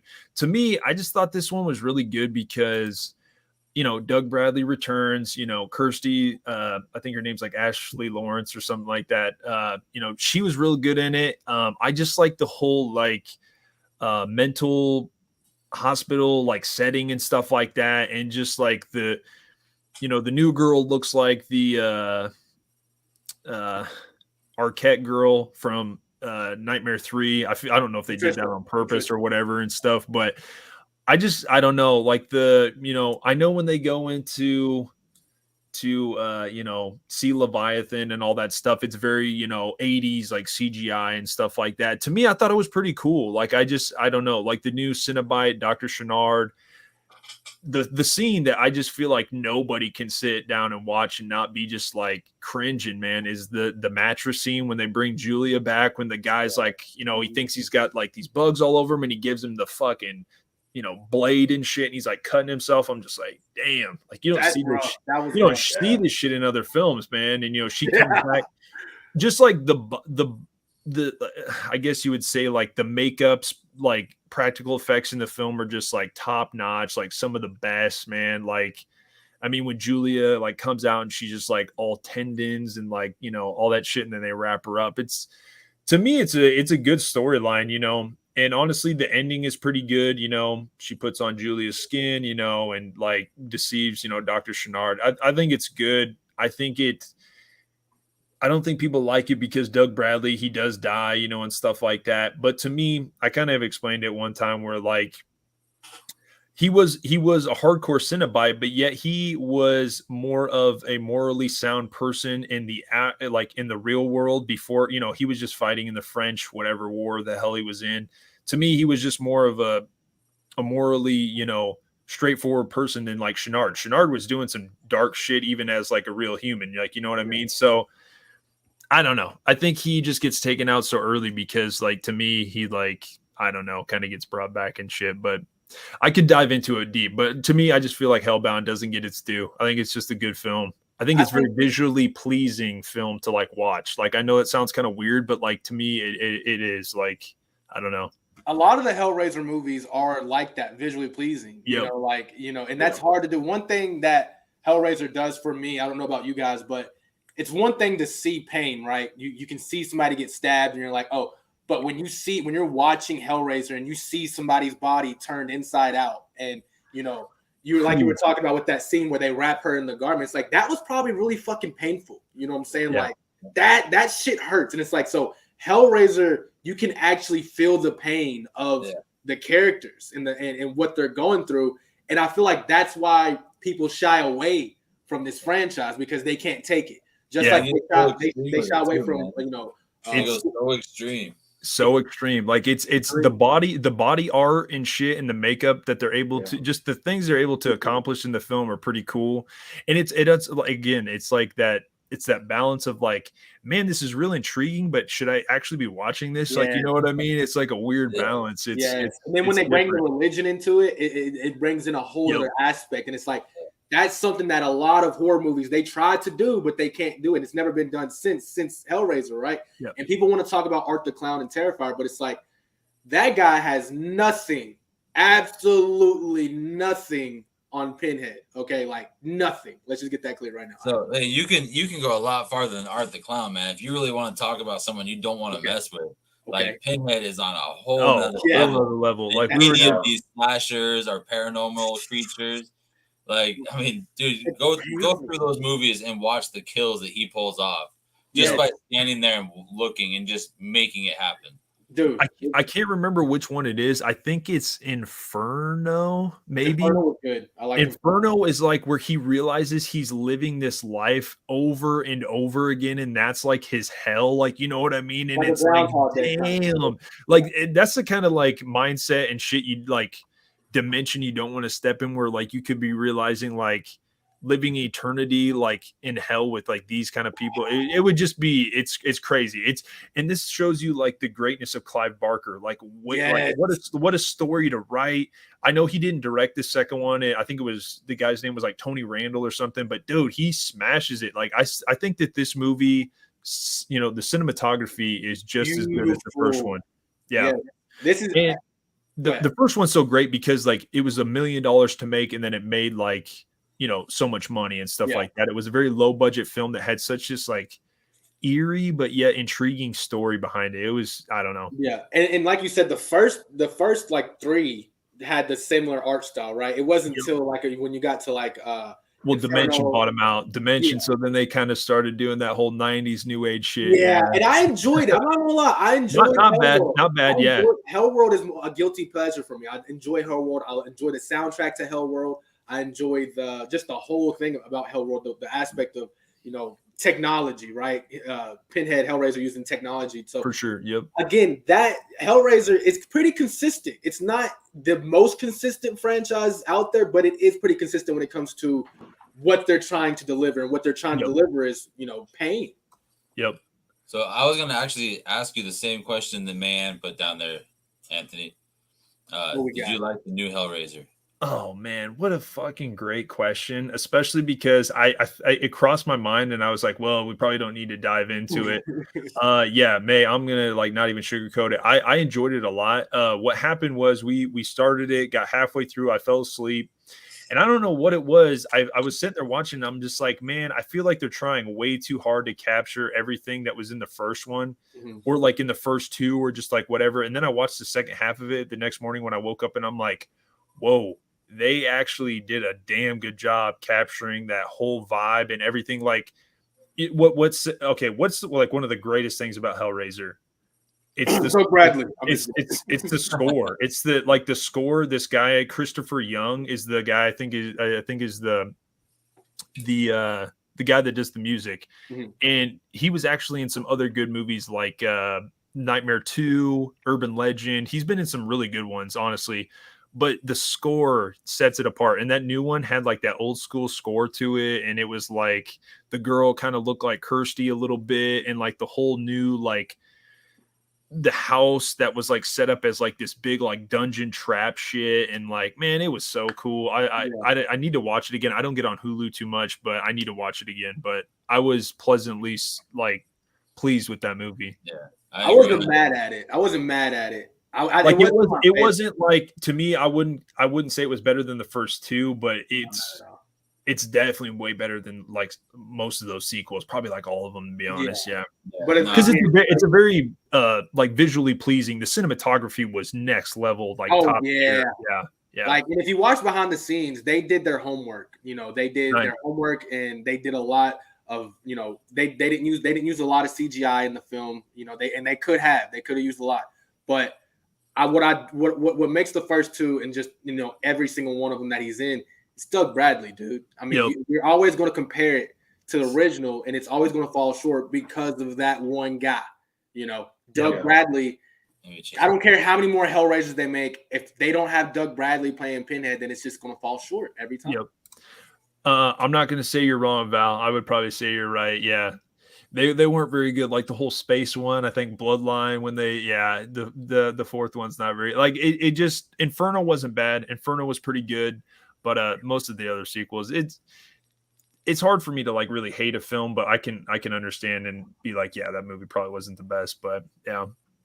No, I'd say the new Hellraiser is definitely like an honorable mention here. Fuck yes, dude. I loved it, and honestly, dude, since maybe within a few weeks after it came out, I haven't heard anybody talk about it. No, it like came and went, man. It came and went so fast, and like it did. And I feel like it didn't deserve that. Like it deserves a lot more praise and watched than it. Just like the new that Predator movie that came out. Prey. Oh, Prey! Yeah. Prey is. Oh my God! It's because they're both on Hulu. Nobody watches Hulu, man. Step your game up. No, I'm just playing. Kind of true though. But honestly, like, yeah, I think that's the only reason I haven't watched it again. But yeah, we definitely should watch it. Yeah. Yep. All right, man. So we finally fucking made it. Let's get to the number ones, man. Like it's. Oh, here we go. We go. We're in it now. Again, this was the one, Kirsten, where I was going to say sorry because I haven't seen this movie all the way through. I know it's like everybody talks about it, like it's super iconic, and like I just don't know why I haven't sat down and watched this one all the way through. Because it's underrated. Yeah, probably. Like I know some of the lines in it, and like I like it because it brings back like the original horror aesthetic of like where everything began within the genre, and it does like it's showing an homage to like all that stuff. So yeah. I'll let her say it. So what was your number one? Monster Squad. Monster Squad. Nice. Man. Dude. So that was my favorite movie growing up, my whole life. Nice. Yeah, and I love how, again, it shows all the appreciation to, the Universal monster aspects of, like, the films that, like, literally started the genre. Like, you know what I mean? Like, pretty much Dracula, the monster movies, they started it all. I mean, like, we were talking earlier. What's that? What's the guy that played? I can't even think of those guys' names. Hey, I don't know. Yeah, I can't think of those guys' names that started as the original monsters, but I can't even think of that. No, we're going to put some respect on their names. Let's see. I can't remember. Some of the guys played like some of the very first like original. You're talking about like the original Dracula, the original. Yeah, like Christopher Lee played Dracula. I think in the third, like down the road. I think Christopher. Okay, so we got Bela Lugosi. Bela Lugosi, yeah. Peter Cushing, right? Cushing. Yeah, Peter Cushing's one of them. Okay. And wasn't like Bela Lugosi or like one of the guys is I think he was Dracula. Bela Lugosi was he was Dracula. Yeah. That's the one I remember. So what can you say about this movie? Like, what made you love it so much? Like, I just, does it have like a summer of '84 feel to it? I love that movie. Like, I love. It has more. It's like kind of like a Goonies vibe. You know, it's a bunch of kids. But I think this came out before Goonies. I believe. I think. Oh, maybe yeah. Let's see. Might have monsters, but it's like a bunch of kids, and then they're obsessed with monsters. They have a monster club, and then they discover there's real monsters in their town, and then they have to be the ones to fight them. And it's it's the old school Universal monsters, and it's just. So how do they get there? How does that happen? Well, one of the kids gets like a book on Dracula. Somehow he gets in contact with Dracula because Dracula comes out of a plane as a bat, and he comes and lands in their town. Oh, dope. Okay. And he gets in contact with the kid because the kid has some book that he needs in order to get this amulet. The Necronomicon, right? Hey. No, yeah. It's like, so to say all the things you need to do to like all of it's yeah. So Dracula needs the book the kid has. So Dracula comes after them, obviously, but then he summons all the other monsters to come. Oh, help him out. Okay. And they start doing the monster fight them. Dope. I'll have to sit down and watch it. It's a fun film. It's what was that other film? We watched another film the other night. What's his name? From Back in the Future was in it. He was in it was like a Casper kind of movie. What's the guy's name from Back in the Future? He has Parkinson's now. What is that guy's name? Michael J. Fox. Yeah, Michael J. Fox. Yeah. Okay, yeah. So he came. There was a movie like in the '90s that was kind of similar, like with that family feel. Man, The Frighteners. Yes, that one. That's another banger. Okay. That's another banger. I think it came out in 95, 96 or something. Yeah. I didn't even know about it. Somebody told me about it, and I was like, I gotta watch it. And we watched it. I was like, that's a good movie. So this one, and the one Curtis, those are two good like family fun movies for sure. Nice. All righty. Well, now I'm going to comment on this one, but I'll let you talk about it, Larry, on your number one. So what is your number one? All right, on this one, it's another one that so many people I know have not seen. Okay. I know some people who claim to be big Art the Clown Terrifier fans. They haven't seen this, and this is where his origin comes from. This is the beginning of Art the Clown. Okay. Talking about All Hallows Eve. Nice. Ooh, okay. Ooh, there you go. That's a banger. Yeah, this one is where you really learn about. I mean, Art the Clown. He's not just some creepy ass clown with a bag of tricks. Like this dude's like paranormal. Like he's a straight up demon. Yeah. Okay? He's not just some dude in some clown makeup.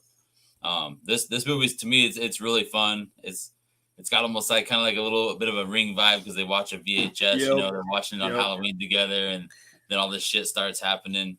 Okay. What's up? So, Larry, I got you, bro. So, Art the Clown, I learned this the other day. Somebody schooled me on it. So, I'm not schooling you. I just got to school you, okay? I school you. I'm not schooling you, but I got to school you. I got to school you because somebody schooled me. So, I got to take you to school with me, okay? Because I feel like I can't be alone with me in school.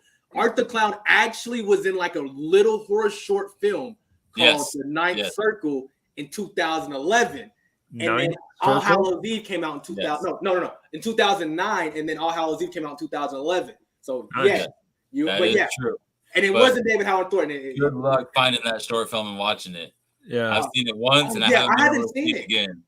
Have you seen it? I haven't seen it. I've seen it once, and I've never been able to find it again. Oh, dude, and it's like Art the Clown has honestly, the look he has now is scary, but from the still shots that I see of the Ninth Circle, that was pretty creepy. Creepy.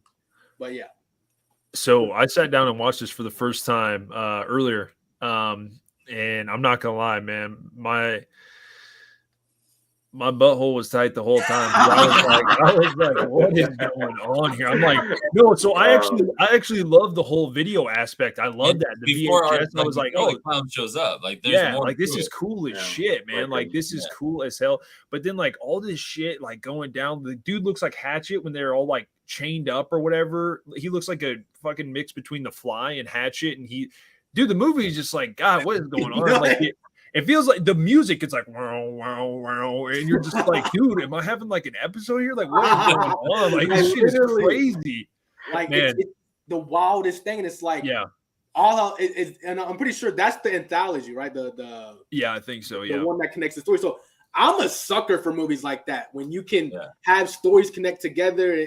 That's great for me. That's great. So that was his first one. The director, that was like his first big film. Then I would assume so. For Al That was his Halsey, first big break. Yeah. That's dope. I mean, dude, to see where they came from that, dude, like that's fucking dope, man. Like that's pretty sick. That's where the horror community. That's what I love about the horror community. They will get you there. If you have a dream and a goal, they'll get you there for sure. And it's interesting because you can see really good shit in it. Like there's really good shot, like what's the word I'm looking for here? Like transitions, really good transitions and shit. And like when those girls are like, they're all chained up and they're just like, she's all crying and shit. And she's like, I can't take it anymore. Like you're just like feeling like, damn, like this is intense, man. Like the emotion is like, I don't know, very heightened and shit. You're just like, damn. What Damon Leone did that's great, and I think Larry, you can vouch for this.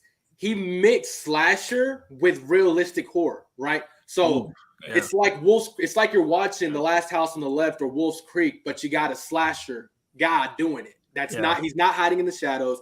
He's just this guy who is literally a demonic clown coming after you and killing females and males in the worst way possible, chaining them up, beating them, throwing ass in their face. Like that is really, and he's that brutal, that vicious with it. Yeah. But he makes you laugh at the same time. Yes. Then that's David Howard Thornton. That's the greatness of David Howard Thornton. Like you're terrified of art, right?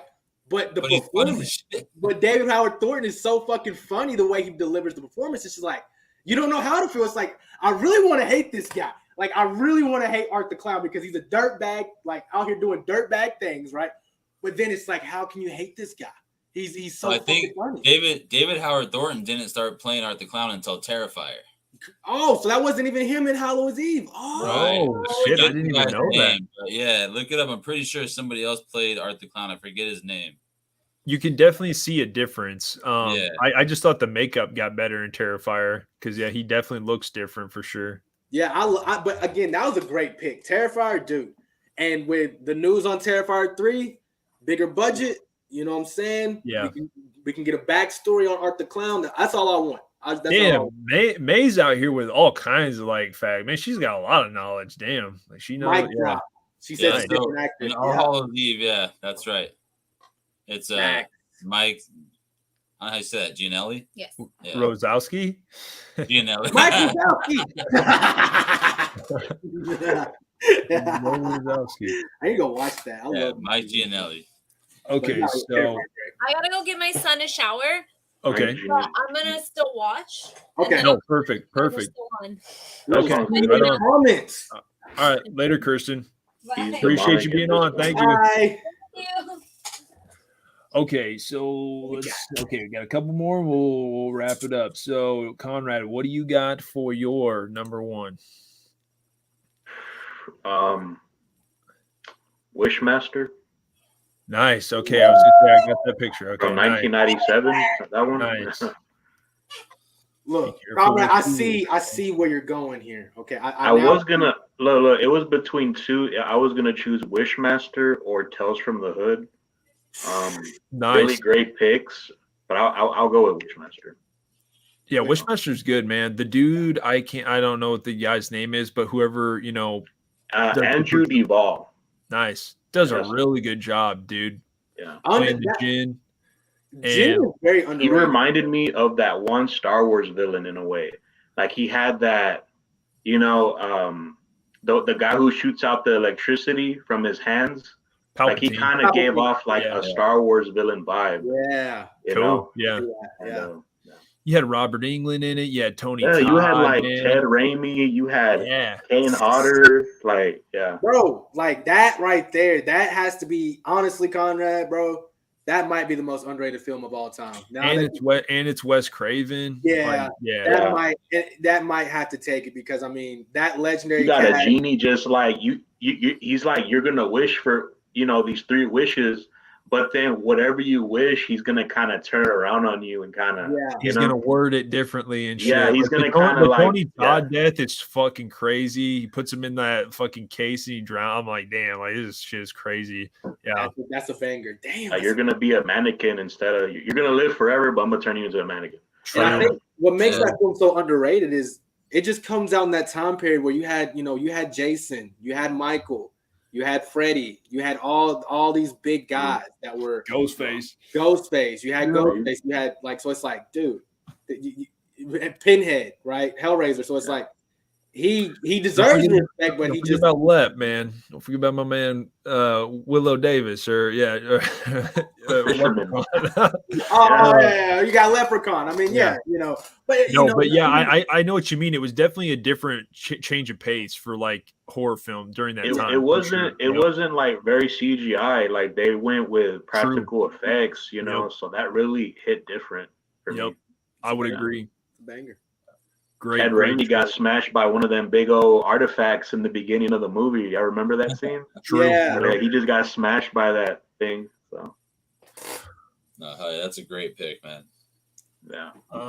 Okay, this might be the greatest pick, and you know what? I'm just gonna let everybody know that I didn't come on here to sit here and rag on anybody's choices because I'm trying to find the greatness in all films. So like we don't even need to argue about it, but definitely was a star-studded cast. Yeah. I had a feeling that you might pick this movie, dude, but I wasn't 100% sure. But I'm kind of glad you did because I'm going to talk about the great things about it, honestly. Because I always feel like whenever we talk about it, I'm always like, we're always comparing. So I would always, be like picking the other because I just really like the other film. But I do like this film, man. Like, there's not really a film in this franchise that I dislike. So even the latest one. So your number one pick, Helvington, was Curse of Michael Myers. Oh yeah, I had to do it. Look. No, and dude, it's a pretty good movie. I'm not gonna argue with you on that. It is. There are definitely some choppy parts in it, but dude, the vibe's good. Like it has great Halloween vibe. Like Paul Rudd. That autumn feel. I love it, man. Time. Really do. Like it probably has some of the best autumn feel compared to like even the fourth one. The fourth one has really good, obviously the original, has really good, Halloween vibe. But dude, the sixth one's good, man. It's got, who's the little kid? Who's the little kid that was babysitting by Lori? Tommy Doyle. Tommy Doyle. So Paul Rudd plays a good Tommy Doyle. Paul Rudd is in this one. Yeah, that's like where he kind of started in a way. Yeah. Pretty cool. Him, like, and you got, Dr. Loomis in it on his last one, you know what I mean? Last so movie. Like it's, legendary. I think the mask looked pretty good. I actually think the mask looked pretty good. There's some definitely good kills in it. Like what was that, Larry? Huh? Hey, bro, I think it's a good movie. I say like that franchise is probably my 10th favorite. Oh, okay. Well, yeah, pretty good. That's good because H2O didn't even make my list. It's not. It doesn't even exist to me. That's all good. You can't it's not underrated, bro. H2O is on the top already. No. It's on the list a long time. I don't know. But no, and like honestly, like I definitely like this film over, Ends, Resurrection. It's definitely it's bad. Like I said, and I'm not saying Ends or Resurrection's even bad. I can have a good time with those movies. Yeah. Like, you know what I mean? Halloween's a great franchise. It just is. Like it. Yeah. This one, damn, that's dope though. Like if this is honestly true though, like second favorite, like that's sick. Larry, I love you guys, but damn it, you're killing me every time I hear you guys say this. Real talk though, dude. Rating the Halloween movies is similar to rating the Scream movies. Yeah, and like everybody has their difference of opinion and just has like their different way of looking at it. But putting one at the end doesn't mean you're calling it a bad movie. It's like what's your least favorite Evil Dead movie? They're all bangers. Like what I mean? Like it's And I know I give H2O shit, and literally I know I do, but it's because I came up giving H2O shit, so I can't change now, right? I got to be the bad guy, right? So, but even H2O, I do love certain parts of the film, man. I love H2O, but with H6, man, it's for me personally, bro, we have on video you saying H2O is better than H6. We have multiple videos of me. I understand that. I've said it multiple times. Okay, but I always will go back to I was inebriated. But no, but seriously, H6 is such a. I'll give when in the Halloween franchise, right? I'll go like this. It will go underrated for good films, right? You have Season of the Witch, like Kirsten said earlier, because that's an iconically underrated film, right? Yep.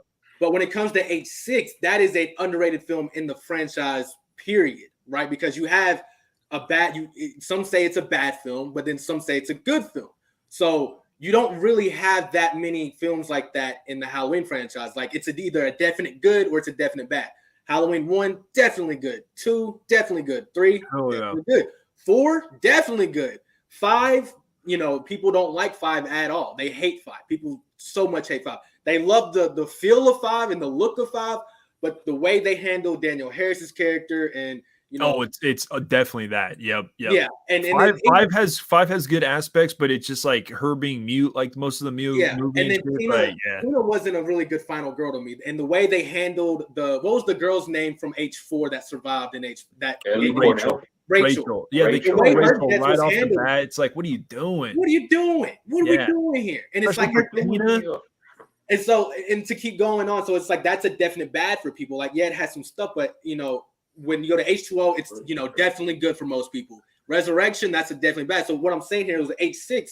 This is the one film that it's so divided. Like it's bad because of obviously the incest story and the baby's junk being on screen as soon as the movie starts. Like it has, but at the same time, isn't that director's cut? It's only if you watch director's cut. That's only if you watch director's cut. Exactly. Right. So if you just watch the regular cut, you don't see all that. You don't see baby junk, dude. Honestly, I can remember being a young kid watching that scene where he puts her on the hay bale fucking thing, and you're just like, he pushes her in that thing, like dude, all the way in too. The production value and cinematography is good. It's kind of like it's something different than all the rest of the films. Like it's definitely something different, man.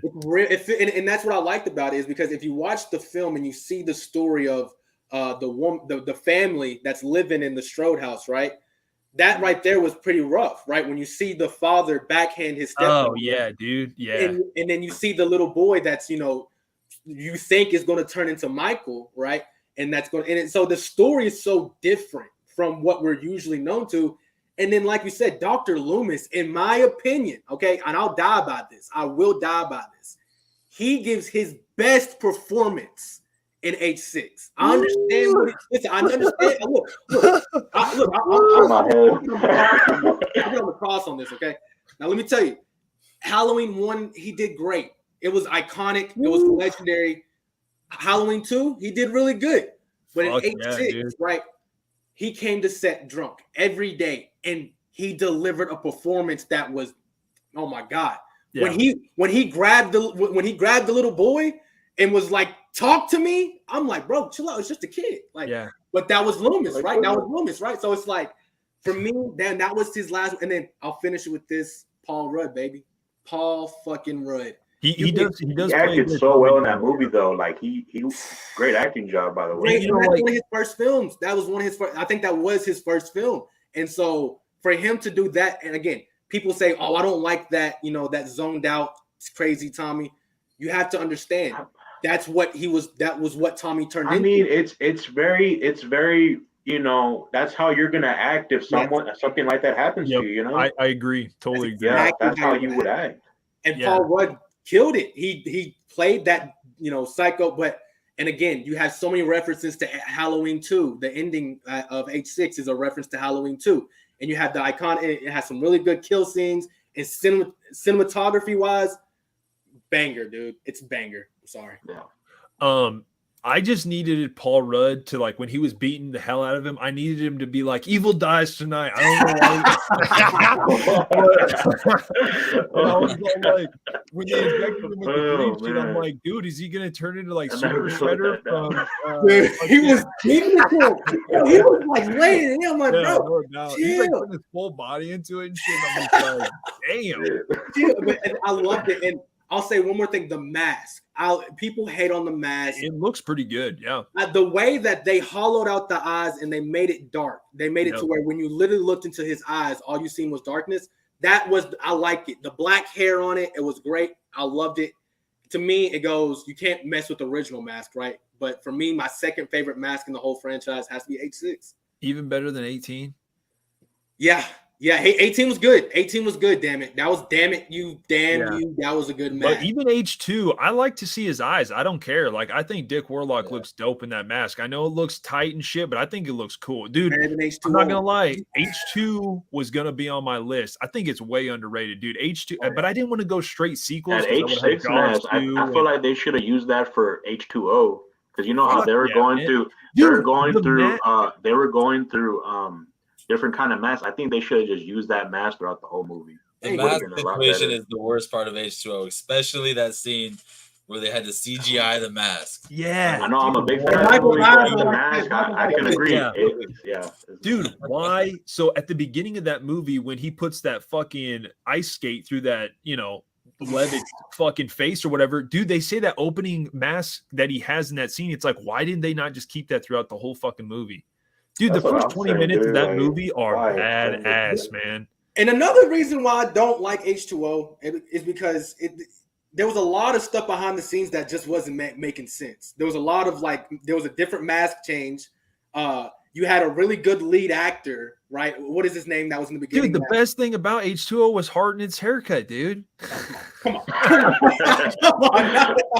Oh, H2O, like I said, I mean, H6, it's a film that if you watch it, you can watch it because it's a Halloween film, right? Yeah, and it's something. Take the story away. Yeah, it's something way different from the rest, dude. It honestly is. Yeah. I tell people, if you don't want to watch, if you want to hate on it, take away the first 20 minutes of the movie, right? Yeah.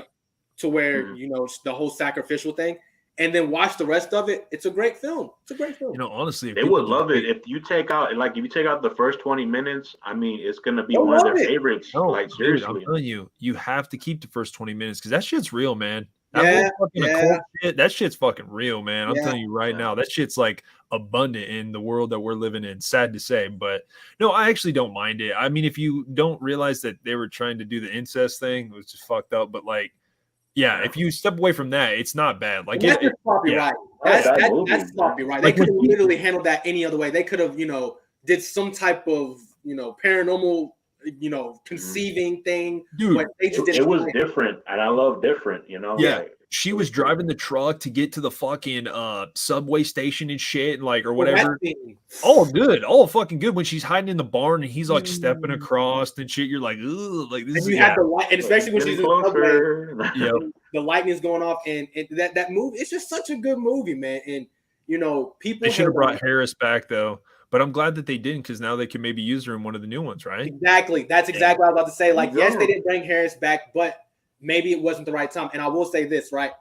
Everyone talks about the ending of H6 and how they don't like how it's a cult, right? But then they give Halloween season of the Witch a pass. I don't get it. It's the same thing. It's the exact same thing without Michael. There's a cult, right? In Halloween season of the Witch. That's led by the what is his name? Colonel Cochran. Colonel Cochran, right? And he's out here trying to kill people with the mask, right?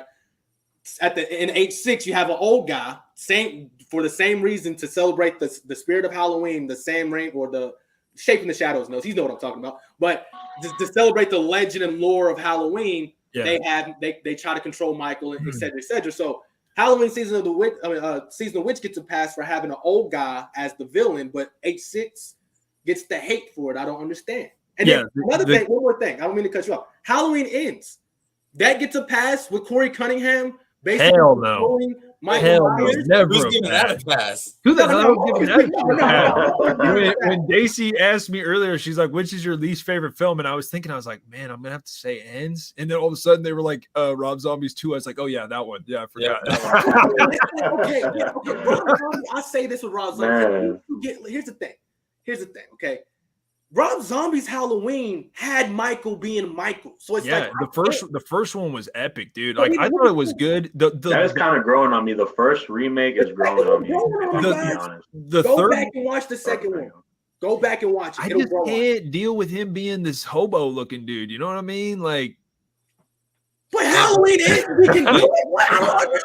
hey, at You least his can make a mask was similar better. argument, though. You can make a similar argument that they make for Age 3, where if Rob Zombie would have done those 2 films outside of Halloween and made his own slasher, and that wasn't Michael, Yeah. so people can't say all these things about, oh, Michael's not a hobo, Michael's not this, Yeah. Michael's not that. If he did a separate thing and Yeah. it wasn't Michael Myers Halloween, a lot of people would like those films. That's facts. Okay, Dude. well, this is the only thing. Okay, actually, I don't mind 2. I can sit down and watch 2. Like it, just like with Resurrection. I can watch Resurrection, man. It's not that bad. Scout Taylor Compton. Why did they make her this? I just didn't like her in the second one compared to the first. I thought she was a bombshell in the first one. The third act is kind of extended out in the first one a little bit too much. But dude, in the second one, the whole Danielle Harris she's the best in that She movie. takes over, in my opinion. She really takes over. Yeah, Her she death scene, takes dude? over. Yeah, Oh my god, her death scene was brutal. crazy, dude. Yeah. I'll be right back, That's, fellas. Okay. All right. Oh, actually, we've talked about all the masks. Everybody bags on H6 mask. Everybody bags on H2O's CGI mask. Nobody talks about that blonde mask in H4, dude. Yep. Yeah, Everyone sleeps on that one though, bro.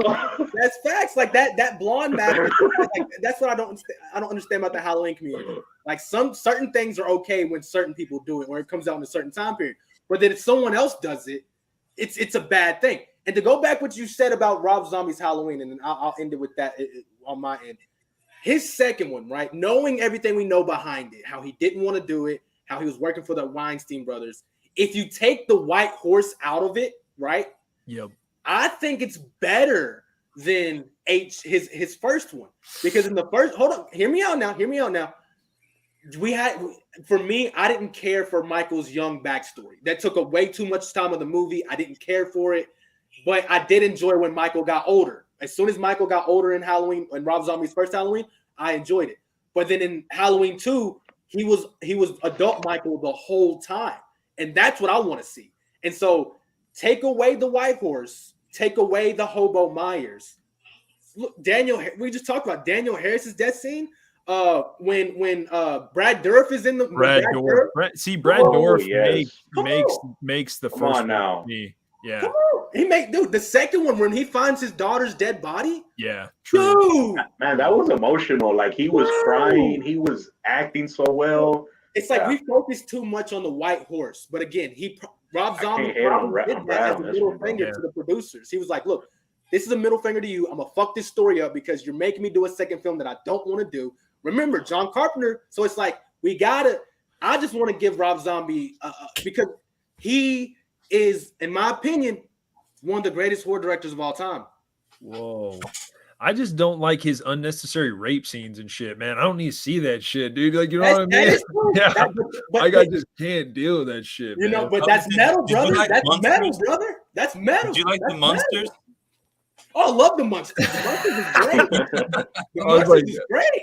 Well, no, Yo, that's see, like this is metal, what I'm dude. talking about. Like, see, for like a movie like The House on the Last House on the Left, like the rape scene is like necessary for the storyline of the film, but like for like the Halloween movie, it's just like he does it as like a side thing, or like Well, you know that what I mean? one It's just that like, was out of character. Yeah, Was, like- that should not have been there. but dude, to kind of go off what you were talking about, I actually Wasn't did. that in director's cut though? Like one Yeah, of them. yeah, I that think was so. director's Yeah, cut. it is. They didn't show it. Like Dude, that was, they didn't I show it when I watched saw that it. shit, and I'm Yeah. like, yo, this is. I actually dug the younger backstory, because I feel like if he in the first one, because I feel like if he would have just did a straight remake like the first, I like that he kind of put his own like little twist on it. Like, you know what I would have mean? loved if they would have put that in flashback scenes. You know, like his childhood. I would have loved they would have done it like little flashback scenes instead of just doing like a half of the movie of his childhood. Just do it like flashbacks. Yes, You don't gotta put that like take half of the movie his childhood. Just put that in flashback scenes. Put it in just like they did. Yes, that would have been perfect because it was just too much, man. Because it's like, but hey, if you think about it though, Larry, what were you saying the other night on Brandon's stream? What's the thing with 78 that people don't like? The slow burn. It's a slow burn, exactly. So Okay. having like that Okay. childhood in the first one of Rob Slow Zombies, burn. and then pacing it pretty high. See, I just think the third act in the first Rob Zombie, he's chasing after fucking Lori for too long. I'm like, she's like going through the walls and all this shit, and I'm just like, dude, is he gonna catch her? Like, what? Like, you know what I mean? That is true. And I don't like Dr. Loomis in the Rob Zombie ones. I'm not saying the guy does terrible, but I just don't think he even lives up to Donald Pleasance. Like, not even close. He did the complete opposite of what he was supposed to. And then do. he's like selling a book in the second one. I'm like, dude, Donald Pleasance wouldn't do this shit. Like, no Hey, way, Dr. man. Phil. No way. But dude, Scout Taylor Compton, the first one was great. I thought she was awesome. Yes. Yeah, I thought she was good as shit. And another thing that it did well, in Halloween 2 with the chase scene in the hospital, dude, one of the best chase scenes I've ever. Dude, I know, like, I remember watching that scene for the first time and seeing him take that doctor out or the nurse, and then that whole chase scene with Michael chasing Lori in the hospital outside, and then when she gets outside to the police whatever thing, and dude. The suspense in the rain, and it's like, again, Rob Zombie needs some credit. Y'all better put some respect on Rob Zombie, man. And he has a good band called White Zombie. It's a good yeah, White Zombie. White Zombie's pretty good. I feel like he got better with music than movies. Yeah. Oh, come on. Oh, I mean, yeah. But I mean, his music's killer, dude. You can't.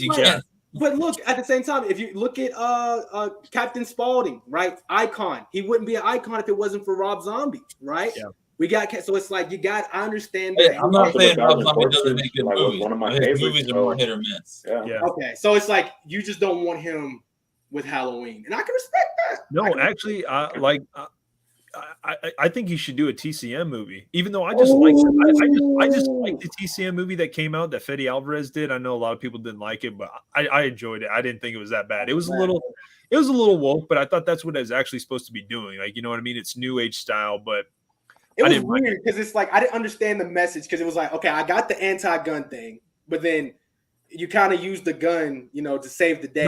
No, that's what the message is. That's what he's trying to say. People that are anti-gun just don't know how to use guns and realize that it could save their damn life if they knew, if they're educated. Okay. You know what I'm saying? Like, okay, because I was kind of confused, because I'm like, okay, the characters were so anti-guns, and then I was like, but then at the end of the day, so I'm like, okay, that's what he wanted. Okay, now dude, Fede Alvarez is dope, man. I can't wait till he does his Alien movie, but.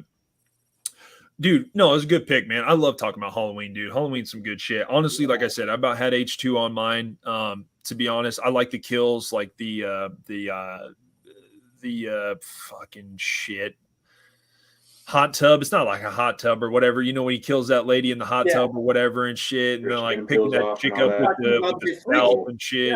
Yeah, freaking dope, man. Now, but I need to know something, Kirsten. I seen your comment. Okay, I seen your comment. It might have been in the other room, but I seen your comment. What's up with H6? I need to know. I heard Larry's thing. Curse. What don't you like? I need both you guys. I need both you, because you guys know how I feel about H2O. Tell me. I need to watch it the whole way through. Is that I can't? I know it's crazy. I know. I'm sorry. He's like, no. But what do you get bored with though? Yeah, I'm curious. The story's not interesting. I don't think the story's that good. It's a little weird. I can agree with that. In the beginning, doesn't rub me right. I don't like that shit. Like take the baby junk out of here, guys. We don't need the baby junk. So I can't even watch it. I start falling asleep. I start piddling around the house doing something else. I will say this. I agree with Kirsten that H6 doesn't feel like a Michael movie. It just doesn't. And now I know Michael's in the movie. Feels a little out of place. Exactly, and it was the story that they were going. So it's like, as a Halloween fan who like Kirsten is, she's a huge Halloween fan. I can see why it rubbed it the wrong way, because it's not even about Michael. It's about the little boy. You know what I'm saying? Okay, now here we go. All right. Now we're twat waffle. That's what we're doing. So we're doing. But you do have to appreciate it, because it was Pleasant's last movie, so you got to appreciate it. Again, I don't really just We had it on and started just piddling around the house. She started cleaning. Bro, come watch H6. It's Kelvin's favorite movie. No, I'm good.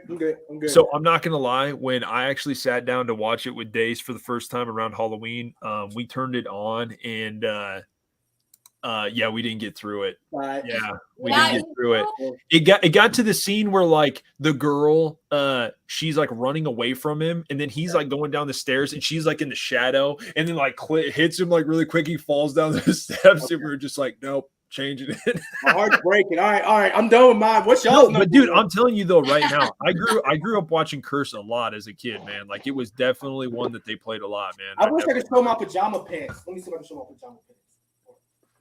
It's the Curse of Michael Myers. Oh, I got the socks, dude, at Spirit, man. They were like, So everybody owns some type of Halloween.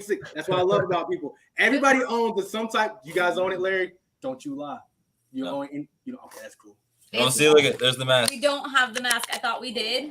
I am incorrect. No, All right, that's we cool. got- That's got cool. one over here. That's What's fine. this Over one? here. That's 2018. Oh, Got H2O in the corner. That's like your. Yeah, I understand. It's cool. dude, Larry, I look. that's what I was gonna bring up.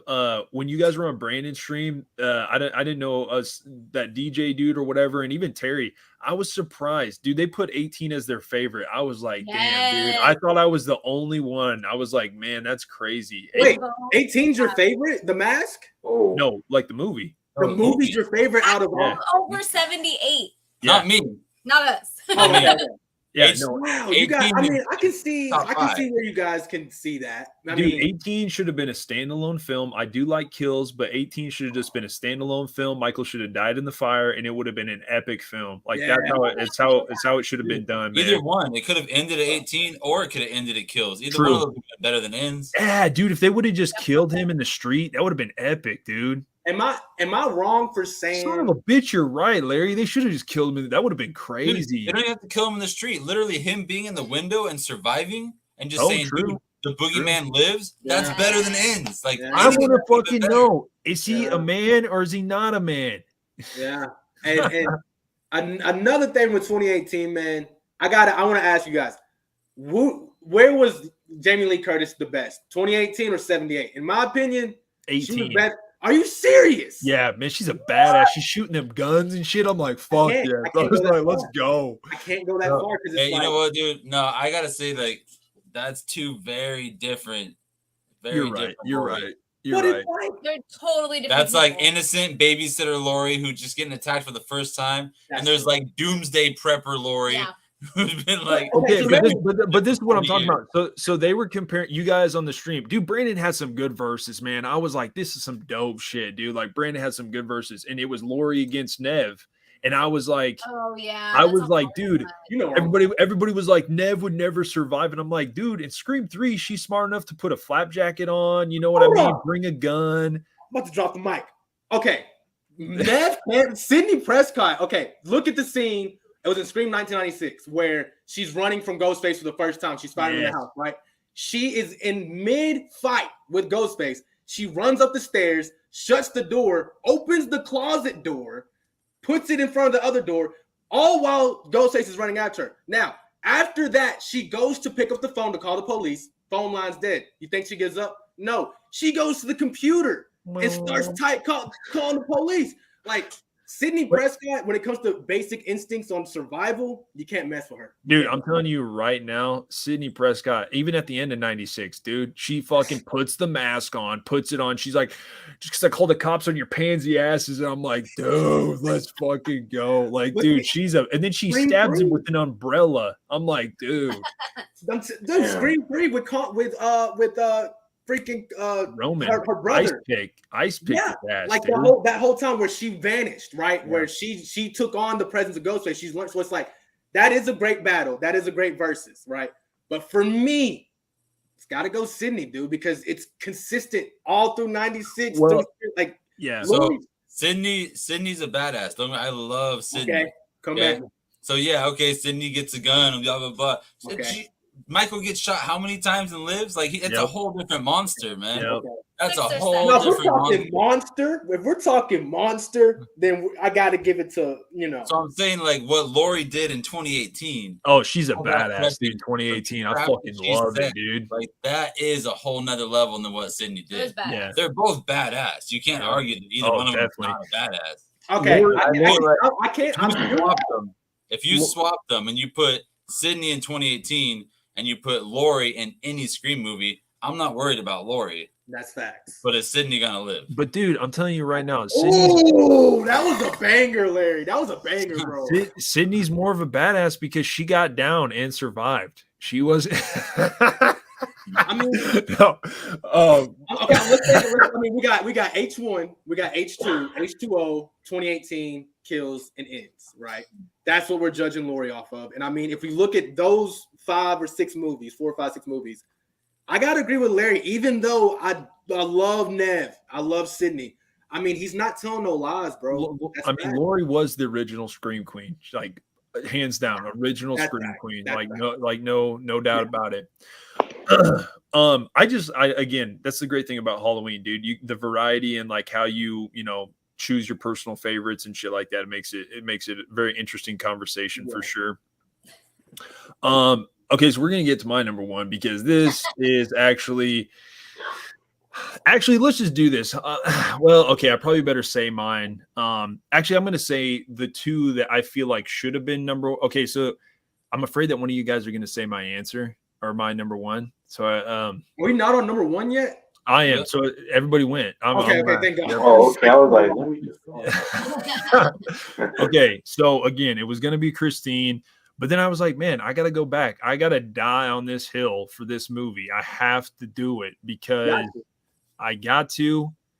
It has, my childhood crush in it. It's like, man, it's the go-to. I know where he's going.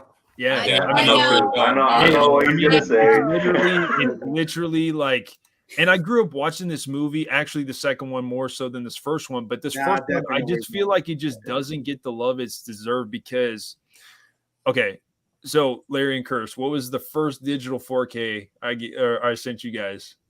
I know what you did last time. Yes, let's fucking go. And I'm telling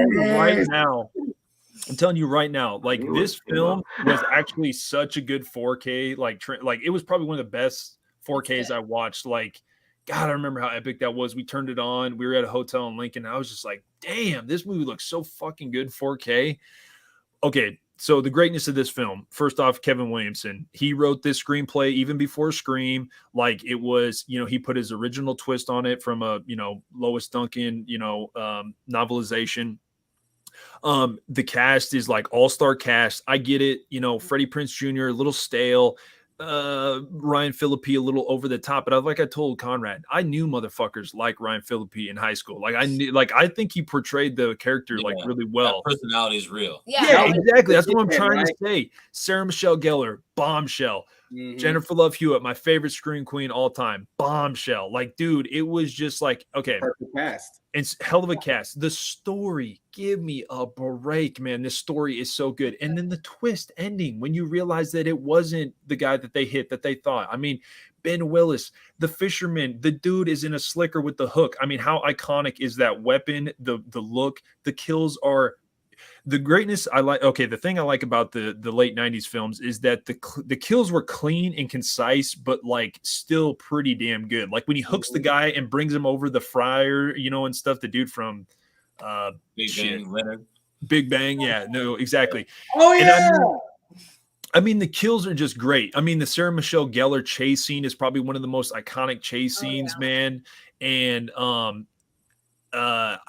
fucking love this movie. I think the storyline is now just relax. I'm not saying this is better than Scream. Okay, this is how I'm going to compare it. So I want to argue this because I watch Mike and Jay a lot from We Watch the Movie. They don't wreck on the movie, but they just say,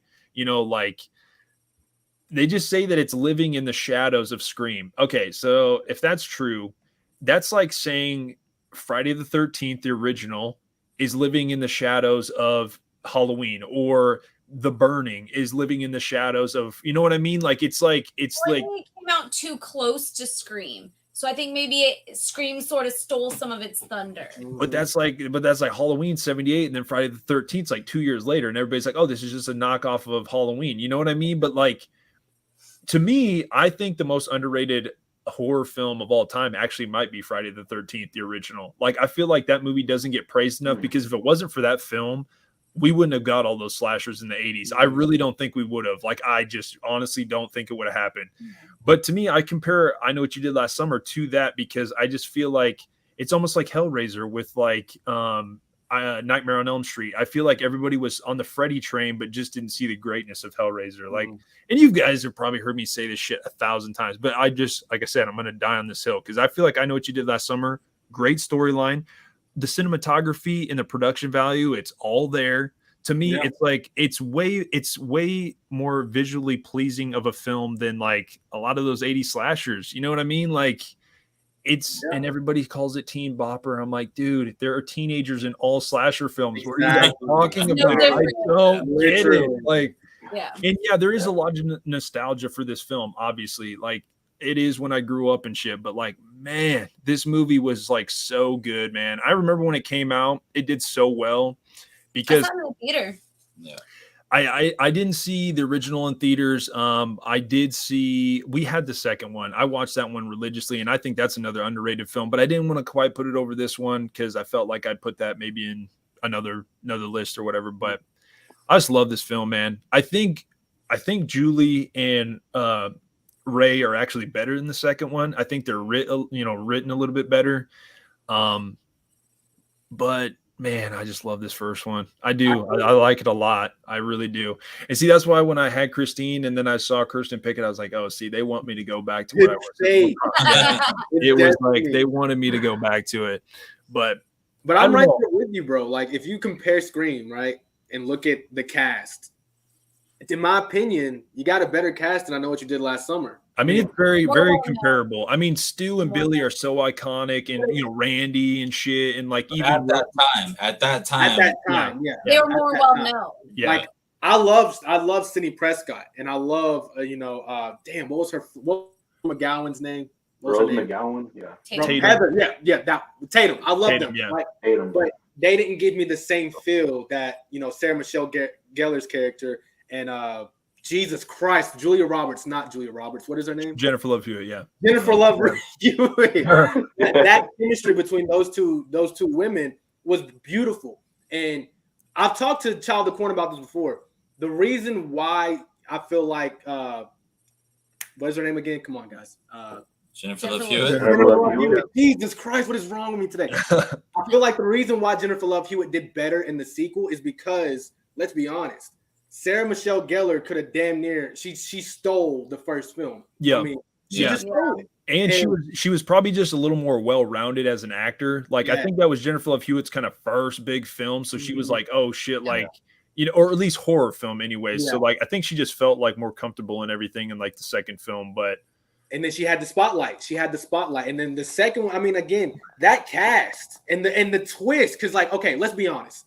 We all seen the twist coming at the end in Scream, like especially when Randy was talking to Billy and Stu in the video store, and then when they said "Leave her alone," so we knew who the killer was.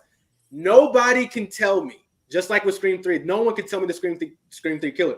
Nobody can tell me that they seen the killer being who the killer was, and I Know What You Did Last Summer. There's no fucking way. There's no way, because when I realized who it was, I was like, I want to guess that shit. I really want to get that. Really good. Those big name actors and everything too. It's funny because Scream, they killed their biggest name right in the beginning of the movie. Yes. I forgot about Drew at the beginning. Like, Drew Barrymore was part of the cast. Yeah. He just got killed off right away. Yes. But that star-studded cast on I Know What You Did Last Summer, they were there the whole movie, man. Yeah, that whole movie. That was a strong cast. And the way it was shot beautifully. I haven't every movie should 90s, if there was a filter, right? Filter, yeah. 90s movie. Yep. It would steal it from I Know What You Did Last Summer. Like, that is the filter for 90s horror, right? It's something about the dark saturation of color. Like, it's weird. It's like, it's a very, again, visually pleasing film. And like you were saying, I like the setting. I like that East Coast, like, like fishing town kind of like setting. It's like, man, you just don't see very many horror films like with that kind of setting. Like, they go West Coast, they go to the South, they might go to New York, but it's like you never see. But I like that. And in the second one, the way they just went to an island, like that was unheard of. Like, you didn't really have a lot of horror movies, horror movies at the time that went to beyond the states or beyond the country. They went to an island, and the way it just fits so well, man. Yeah. Julie James is running around in a white t-shirt like the whole time. It's like, how are you? It's like every it was all of our dreams in the early 2000s. Like, no, seriously, it just like was, man. Like, she was just like my childhood crush, man. I was like, yeah, Great films. Like honestly, Great. like again, I think that's why I'll die on that hill of like 90s horror, man, especially like the late slashers, man. Even Urban Legend. I wanted to put it on there, but I was like, I'm gonna like. I have a question, Child of Corn. Seeing the the TV series that got canceled after not even a full season, with the news saying that they're going to do a sequel to I believe the original. How do you feel about that? Are you excited? Oh, dude. I mean, I'm all about it. I watched. I listened to Freddie Prinze's Jr. little podcast thing. To me, it seems like he. I don't know if he's about it. I mean, I guess if they pay him right, I mean, why not? Actually, I watched the show on Prime. I actually dug it all the way till the end. I'm like, how the hell are you going to side with that girl and put that dude in jail for nothing? I'm like, y'all fucking crazy. I know what you're talking what about. The fuck is going on? I was pissed. I was like, you got to be kidding me. I was like, I fucking sat here and watched this whole shit for this. No, it was. I liked the setting even in that one. Like, I was like, damn, this is actually pretty like intriguing. I gotta check it out then. I mean, I checked the first episode out. Oh shit! Then I just ruined it for you, dude. No, you're good, bro. You're good. You're good. Man. No, honestly, the show wasn't too bad. Again, the ending is just kind of not what you would expect, maybe. But so if they make a sequel and they don't have Freddie Prinze Jr. come back, I feel like it's just not good. Hear me out. They could write him out. I would much rather him be in the film, to be honest. Even like our buddy Buck, he was saying like maybe have them married to two, they're two different families. They're married somewhere else, but then somehow they get brought back together or something like that through like letters or some shit like we still know or some fucking shit or like I don't know. I mean, as long as Jennifer Love Hewitt's in it, like I don't care. Like, yeah, sure. Like, I just need them together, man. They were so good together, man. No, they were really good. Even in the second one, Ray's good, man. Or like Freddie Prinze is good in the second one, man. Were they dating at the time? Freddie Prinze and Sharon Michelle, were they dating? Oh yeah, the whole time. Yeah, I think they said after. I think it was that summer after they did that film. I think they were together. I'm pretty sure. Yeah. Oh, that's so sweet. Yeah, but okay, so I was listening to that podcast and he literally said that I was telling Conrad, he said he claimed that he had not watched that original movie up until they did that podcast where they reviewed it. And I'm like, you're married to Sarah Michelle Gellar, who was huge in that movie, and you two have never sat down to watch that original movie? Like, I've talked. How do you guys feel about that? I've talked to some people in the horror community, and that whole thing with Danielle Harris and Jamie Lee Curtis, how Jamie Lee didn't watch her movie. I'm telling you right now, if that's true, man, Jamie Lee's going down in my book. Like, no, hear me out though. Yeah, but that's her franchise. She needs to hear me out. Johnny Depp hasn't seen any of his movies. A lot of actors don't watch their own movies. Like they're just like. Actually, that's crazy because I don't think I've ever rewatched any of my streams that I've done. Like that, I don't think I ever have. Unless you go get footage or something. That's true. I mean, how do you guys feel about actors saying that they've never seen a film? I don't think it's that bad. Maybe it's a real thing. Premieres, don't they? Yeah, what are you just going there for the red carpet? To me, this is what I'm saying. Nev Campbell went out and watched Scream 6. Like, you know what I'm saying? How does Jamie Lee Curtis not watch? Because she's not about the franchise. She's about the paycheck. I'm not trying to sound like a dick, but that's just what it seems like a little bit.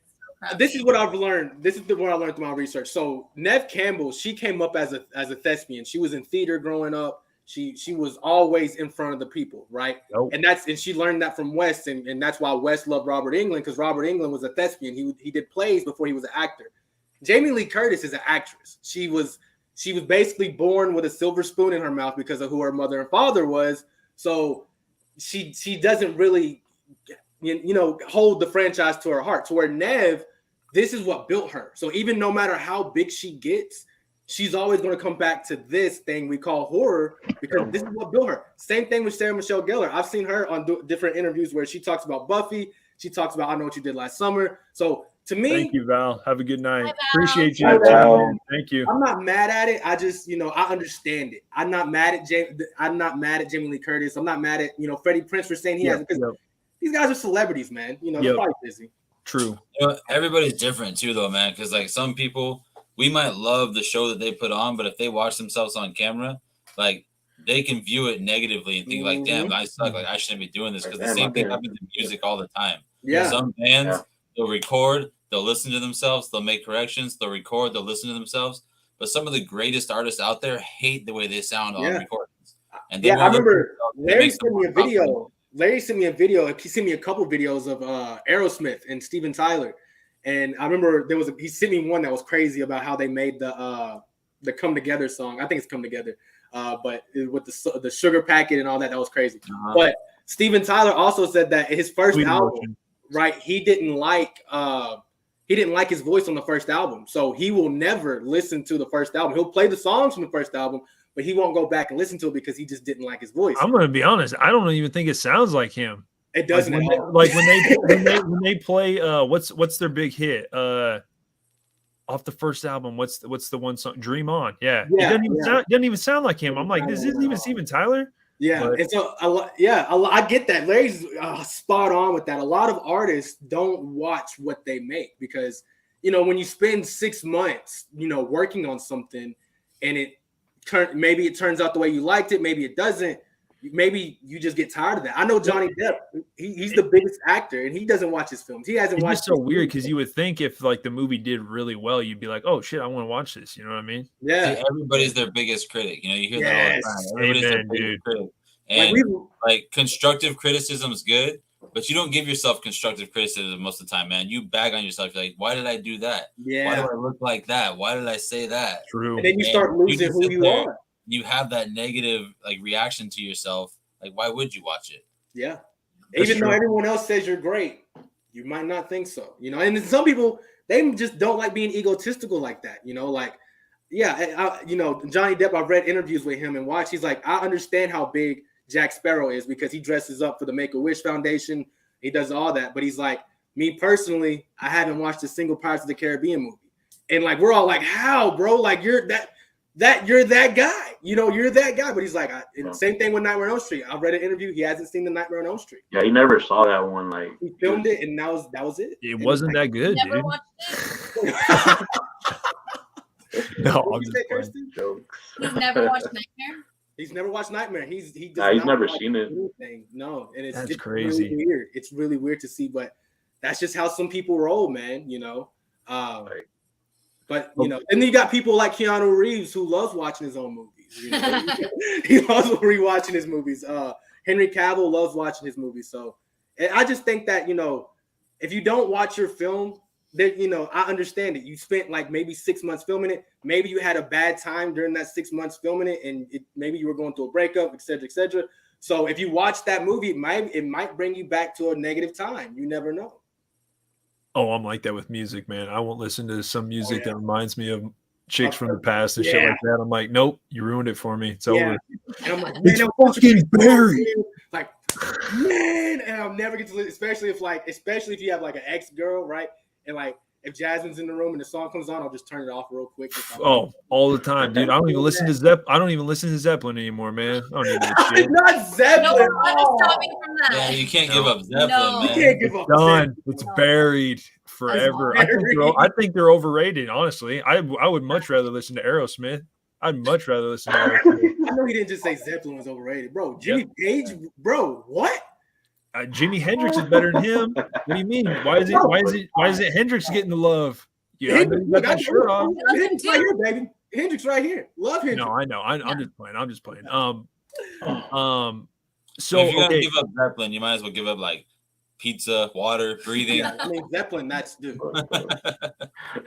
No, I mean, yeah, Zeppelin's good. But then again, Aerosmith, I'm still taking. Man, Aerosmith, man, I'm actually going to see them on tour in like 4 months.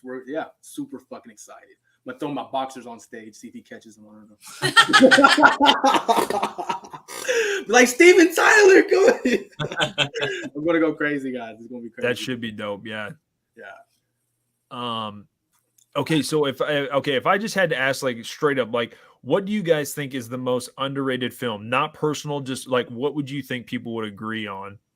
Like, what film do you think is most slept on? We'll give everybody one more choice, and then, or like, yeah, just make it real quick. Like, first thing that comes to mind, or unless it was on your pick. Let's see. Okay, I'm gonna do mine real quick because this one was like almost like debatable. I had to do it for Julie. I had to do it for Jennifer Love Hewitt. I had to pick her. So My number one, it would actually be Black Christmas. I think that movie is way slept on, dude. I think it doesn't. Which one, the original or the remake? The original, or the remake. I was gonna say the remake. The original, just like, man, I mean, maybe it does have a lot of love for it. I just feel like, man, it's like it's slept on when it comes to like Halloween, TCM. Like, I feel like everybody like talks about those being like the 70s bangers. Like, dude, Black Christmas is so fucking good, man. It's creepy. It's got a good twist ending. Like, it's good, man. Okay, I got one. Oh, never mind. It has to be something that everybody agrees with. Or No. I'm just saying, like, to me, it would either be that or Friday the 13th part one. Like, honestly, I feel like those two movies are very slept on because I feel like they just did a lot because Carpenter actually approached whatever the guy's name was, Bob, I can't think of his name, that did Black Christmas. Bob Clark, the Canadian director. He approached him and he was like, dude, are you thinking about doing a Black Christmas sequel? And he was like, actually, I was thinking about doing like another like holiday film. Like, maybe you should do one on Halloween. Swear to God, I'm pretty sure that's what I saw in a Carpenter interview, and he like ran with that. So damn, yeah, that's what's up. I like this pick, May. Honestly, Trick or Treat is freaking great, man. Like, that movie is fucking awesome. Yeah. I see people love Sam. They love like all the decorations, but I see people that are all goo over Sam. They want to buy Sam as Spirit Halloween. They haven't even watched the movie. He just looks cute, It's a great, like, all these like little pieces thrown together in like one film. Anthology in a way. Yeah, exactly. Love that. It's good stuff, man. Okay. I got two movies, right? These can be, one's a guilty pleasure, but the other one like to be. So my first one is gonna be, you guys are probably gonna laugh at me for this one. Texas Chainsaw Massacre, the Next Generation, the one with Matthew McConaughey, Renee Zellweger. Yeah. It's, for me, right? If you watch the film, it's a mess of a film. But the performance that Matthew McConaughey delivers in that film, he was crazy in that movie. His legs all like freaking like robotic and shit. I tell people all the time, that performance right there is like my top 5 performances all time, because literally it's the weirdest thing. Because just, if you haven't seen the movie, go watch it, because Matthew McConaughey turns into like a guy who, it's nothing like you've ever seen Matthew McConaughey play before. You've never seen him play anything like this. And it's like, especially with his leg, the way he does his little leg thing and how his leg starts moving on its own, like, dude, so great. I need to change my batteries. And like when he was in, look, I'm not for domestic violence, but when he smacked the shit out of his girl, and like, dude, I'm like, all right, this is getting too real. Down in Texas, man, they do shit different. No, I'm just playing. And then my second one that I feel like doesn't get enough talk about, and it's a Wes Craven film, is the movie Cursed with Let's go. Cursed. I talk to Conrad all the time of like what that. We talk about this movie all the time. Yeah, like what could have been with that movie. Dude. Fucking Weinsteins and shit, man. And there was another film. I don't know if Wes Craven did it, but Christina Ricci was in it with Liam Neeson. It was a really good movie. It can be an underrated film as well. It's called, I forget what it's called, but I think it's on Tubi. I saw it somewhere on Tubi. I forgot the name of it. It's the premise of it is Christina Ricci. She believes she died in a car accident, and she gets brought to the morgue, but she wakes up in the morgue, and then it turns out that Liam Neeson is the morgue person, and he's the one doing the stuff in the morgue. But it has a really big twist at the end, and Christina Ricci it's great. I never thought Liam Neeson would be in a horror movie, but here we are, right? I think I know what movie you guys are talking about. I can't remember what it's called, but yeah, I'm pretty sure I know what you're talking about. Yeah. Have you seen it? It's such a good movie. Yeah. Let's see, Liam Neeson. Oh God, I'm butchering your name. My bad, Kirsten, Larry. I know you guys are probably getting tired and stuff. My bad. Are you guys all good? I'm fine. Yeah. Okay, right on. Conrad, what would your pick be, dude? Have like 2 movies. Dope. Like Elberton. Freddy versus Jason, and May says Afterlife. Yes, Afterlife is the movie. Yeah. I don't think I've seen that one. I was thinking of a different one. Check that movie out. Oh, but Alright, you said Freddy versus Jason, and what was the second one? Thinking about this one. Oh, and Tales from the Hood. It's like an anthology. Horror. It is a really good Really anthology. Yeah, traumatized it me. honestly is. Yeah. Yeah, I love that one. I remember when I was younger, I watched that one for the first time. Pretty scary. It's just something way different, man. Yeah. Yeah, exactly. Just something way different. And Freddy versus Jason, that film, I feel like it gets credit. I remember I was there opening night in 2003. I saw it at the movies. I was like, man, this is cool. I heard the premiere and like everything around Freddy versus Jason was just huge. Like Amazing. His monologue in the beginning of the movie, like I just love it, you know. I mean, that movie again. If Kane was in it, it would have been a lot better. But I mean, for what we got, I mean, hell, we got Rey Mysterio in a fucking horror movie. Oh yeah, he did the stunts. Yeah. And I'm like, bro, Rey Mysterio, this bitch. All right, this is cool. He did the stunts for that. That's pretty cool. Yeah, I think that movie did both franchises justice, or showed both of them very good. What about that bathroom scene though? Like with Mark's brother. He's coming out. He looks like Robert Englund in a way, and yeah. I love that guy. Love that actor. And Zach Ward, I think that's his name. I think I don't know his name, but I see him in every fucking thing, and I fucking love him. Every time I see him, I'm like, that's the guy from Freddy vs. Jason. Fucking love that movie, dude. That's such a great fucking movie. That's a good pick because it's like it's not. I saw that scene when he looked very demon-like. He got out of the water and he had like that demon Freddy look or something. Yeah, the shot where he jumped. That was my god. That was a good look. Yeah, fucking love that film, dude. And to me, that was like the perfect balance of practical effects plus CGI, because there was a little CGI in there, but it wasn't too over the top and everything. Yep. Like the slug, that was my guy. My man. The slug was like out here, smoking the reefer. Smoking up his weed. Freddy Slug, that's his name. Freddy Slug was out here smoking the reefer, and I don't know if it was reefer because it looked like a hookah, and you're actually not supposed to smoke weed in a hookah. So I mean, I don't know. No. Robert, he can figure it out. But my man Robert said he was just like, "You want some?" Dude, Robert was still really good in that movie, man. Like Robert, he honestly was. Yeah. And I know you guys said, look, I don't agree with Robert stepping down. I just don't. I mean, if you can come in, you recently was in Stranger Things, like Kirsten said, you were recently acting in that. You've done I know he's done a movie with Daniel Harris in the past like 4 or 5 years. I forget the movie, what it's called, but you're still acting, right? Y'all selfish, man. Y'all selfish, dude. The man's got COVID, dude. No, does. Look, bro. Let's just be honest, right? Let's just be honest, right? He can do it. It's the fact that he knows if they do it, it's not going to be done right. So he's just saying no. I can chill with that though. You know what I mean? Like maybe he wants to keep his reputation. I mean, that's exactly what it. Honestly, I think that's what it is.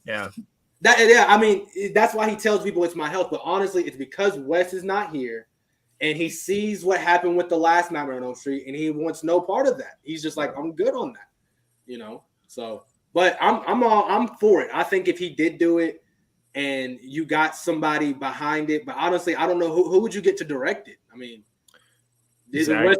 You know what I'm saying? Like that's Wes Craven's child. Like you can't do that. It's like even with Scream. Who would you get to direct it though? Like who would you get like if you were to pick? I would get somebody that's true to the horror franchise, like the slasher franchise. Dude, I'm telling you right now, like the only person that's a super fan that could probably pull it off is probably Peele, man, to be honest. I think Peele was a super fan of Nightmare. All right, hear me out. What about James Wan? Yeah, you could say James Wan, but I think he would put too much of his new school aesthetic on it. You know what I mean? I think he would, but maybe that's what it needs. You know what? I'm gonna go Adam. No. What about Mike Flanagan? What about him? Fuck no. Yeah. Fuck no. Flanagan. How about the dude that just did the Hellraiser? What's that guy's name? Is that Flanagan? No. David Bruckner, I think. Bruckner. Right? Yeah, there you go. Yeah. That would be pretty cool, dude. I can see that. Somebody that's just in the slasher room, Now, May says Ty West. I love Ty West, but I think he's too old school. I think he's like just traditional slasher, Yeah, he does from that part. And that's not what Freddy is. Talk about underrated. He's not. He's more like supernatural slasher, supernatural horror. X. I'm gonna go Adam Green. Throw his name in there. Who's Adam Green? That's Hatchet. He directed, written Hatchet with Victor Crowley. Oh, okay, right on. So I mean that that's the closest I can. But again, it's. I don't even think should it happen. Not without Robert. That's just my opinion. With Richard and all, they'll do great. But I mean, I think Peele could pull it off. I think he could. Only thing with Peele, and people can hang me for this. I don't care what you say. I'm just tired of Peele putting too much social stuff in his. You're movie. wrong. Yep. You're No, wrong. No. No, seriously. You can cancel me. Cancel your Hellmaster. I don't care. But it's like with the first Get Out. Okay, the movie it deserved it, right? With the story, it deserves the social stuff. Us. Okay, it wasn't in there. It wasn't in there. There was correct, nothing. but it wasn't not the social stuff, but it's still okay. I don't want to get canceled. I don't want to get canceled. I'm on a slippery slope. All I'm trying to say is like it's too much sometimes. And if with a film like Nightmare on Elm Street, you don't want to do too much. I think he balances it well, man. I think I don't know. So you're like, you didn't like Nope? I didn't think it was in there that much, honestly. A little bit, but it was kind of true to like how he was talking at the beginning with like the whole like production aspect and everything. I don't know. I just felt like it was good. Like I didn't think it was too over the top, to be honest. I think Nope is way slept on too, but I know Larry and Kirsch, I know you guys didn't like it very much, but it's for me. I'm with. I just didn't like there was no aliens. True. Like I know, like to me, I think he was trying to portray like you know how like we don't need to get into it. I'll Here's a simple way to put how I got disappointed. Okay, I like misdirection in movies. Right. I do not like misdirection in trailers that make me think I'm seeing a different movie. Mm-hmm. Okay. I like that. You wanted to see Signs, but we didn't get Signs, right? Yeah. Yes. Okay. I love Like Signs. when the aliens first came out, like, oh hell yeah, like I got Ooh, excited. that's a good one. Yeah. I'm gonna be nicer. Like I agree with that 100%. But there was this movie that came out recently, and it had Kevin Bacon in it, and I forget what the movie was called. It was like a slasher movie, and it was set the whole thing. Like they them, yeah. So the whole premise was, it wasn't bad. It wasn't bad. It wasn't terrible. Hear me out. Hear your Hellmaster out, right?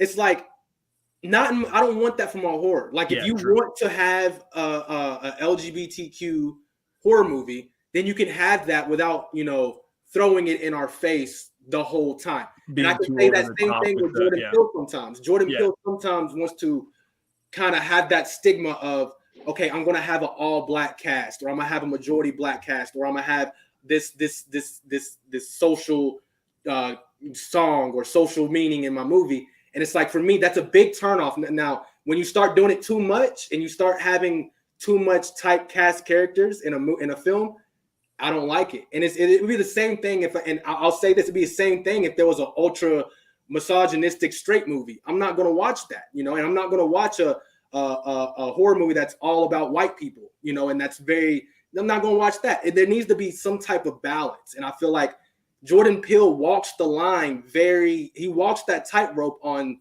and for me, it's too much. It's just too much. I mean, it's his movie, man. Like, you know what I mean? Like he's an artist, man. He can do with it. No, I see with somebody's movie too. Like Candyman, right? The original Candyman. It had to be there, man. But listen, the original Candyman was done more respectfully, in my opinion, when it comes to the social message, right?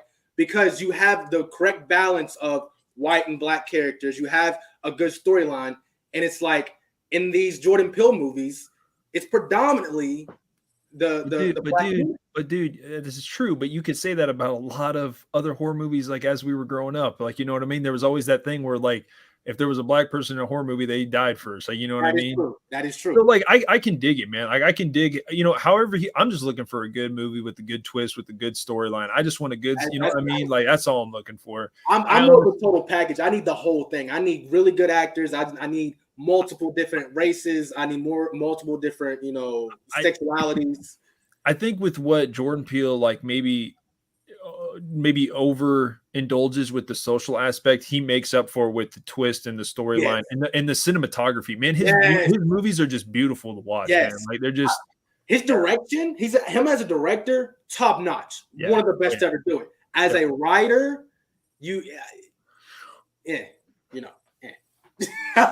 No, I mean, and that's what's. I mean, I dig it. Like, I'm honestly very intrigued to see what he does next. And Conrad and I've talked about it. Like, it would be cool to see if he went with like a major franchise with like shit. I don't know any of Yes, them. because Yeah. Yes, because he would have boundaries that he cannot overstep. Because if you start You making respect Michael Myers, the source material. yeah, I'm not saying if you make Michael Myers black that people are going to, go crazy, but like it's certain stuff we don't need, right? Like I heard LeBron James talking about one time how he wants to reboot the Friday the 13th. Yep.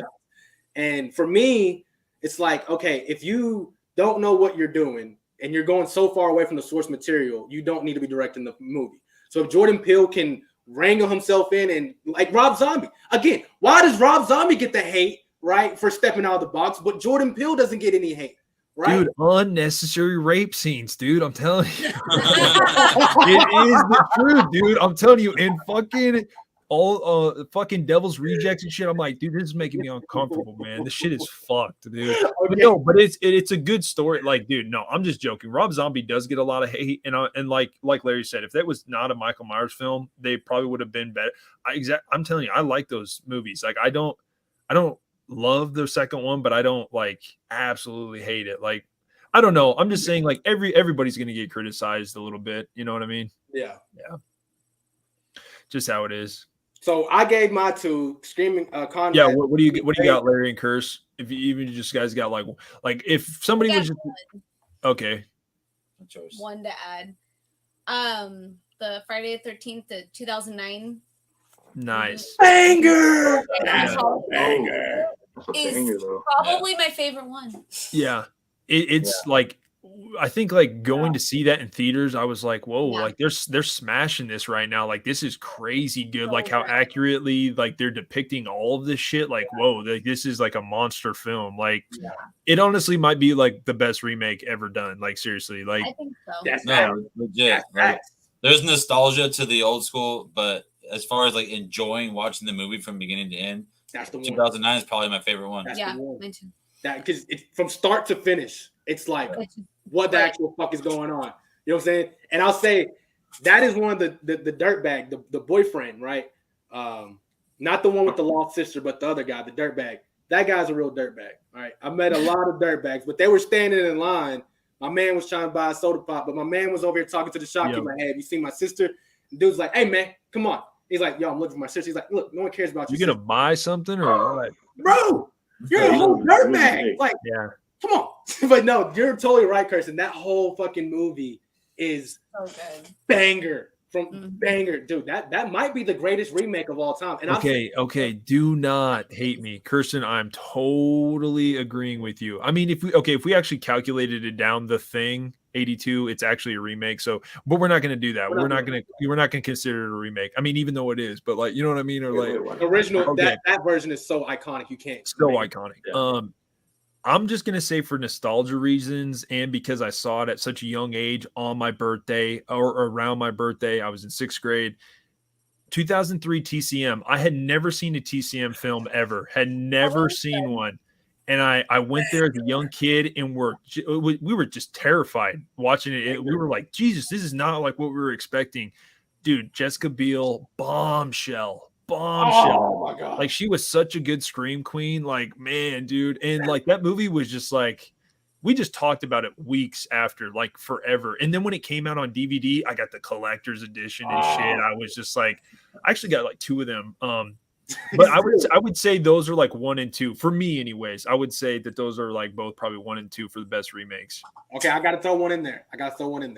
House of Wax, yeah, we already talked about it. Okay, obviously. Evil Dead 2000. What was that, Conrad? 13. What about 2013? Dude, right? Those are it. Those are the top right 3. there. So That's perfect. I swear. Yep. If we're talking remakes, those 3. Yep. Top of the mountain right there. Yep. Top for sure.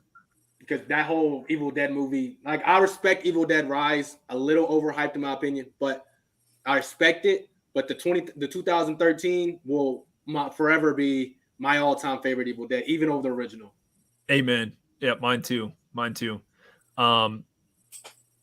2008 Prom Night 2 with Brittany Snow. Like that one Oh, too. that's another good one. No, Brittany Snow is such a babe though. Jeez Louise, man. But no, that it wasn't a very good film. I'm totally You need a just whole joking. No, it was a good film. Don't do that. It wasn't bad. It for like a slasher. Don't Like a worry. slasher, it wasn't bad. Yeah, for slasher, it wasn't bad. But I liked it. yeah, honestly, it just man, Evil Dead. That one was good. It was a Yeah. bombshell of a They, film. they were not pulling punches in that one. No, they were no. going all So the my way bad. in. I know we want to Yeah. wrap it up and everything. Yeah. What did you guys think of the new one? My bad. It was good. It was a little short in my opinion.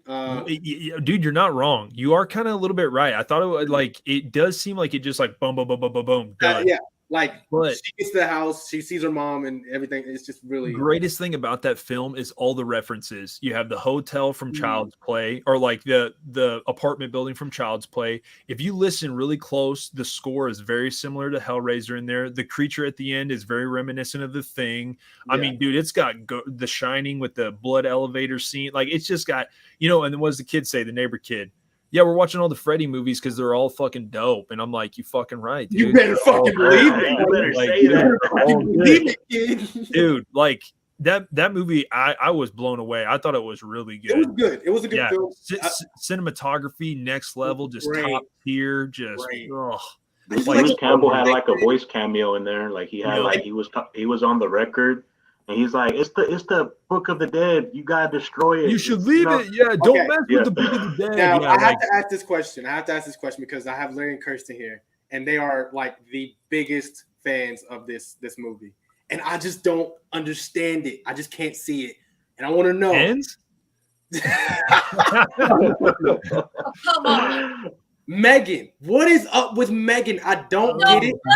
God. I don't understand it. I've watched it. I've tried it, and I'm just like, what is up with the You whole didn't like? like it? Not at all. Not at all. Yeah, I'll Not say at this, all. like when I watched it, I knew that like I heard that they recorded it as a rated R movie. Yeah. They wanted to reach a wider audience, so they dumbed it down to PG-13. Yep. I went in there knowing it wasn't gonna be too crazy as PG-13. Like it was a fun story. It's like almost like a new version of Chucky in a way. You know, it's a Yep. doll, but it's a robot.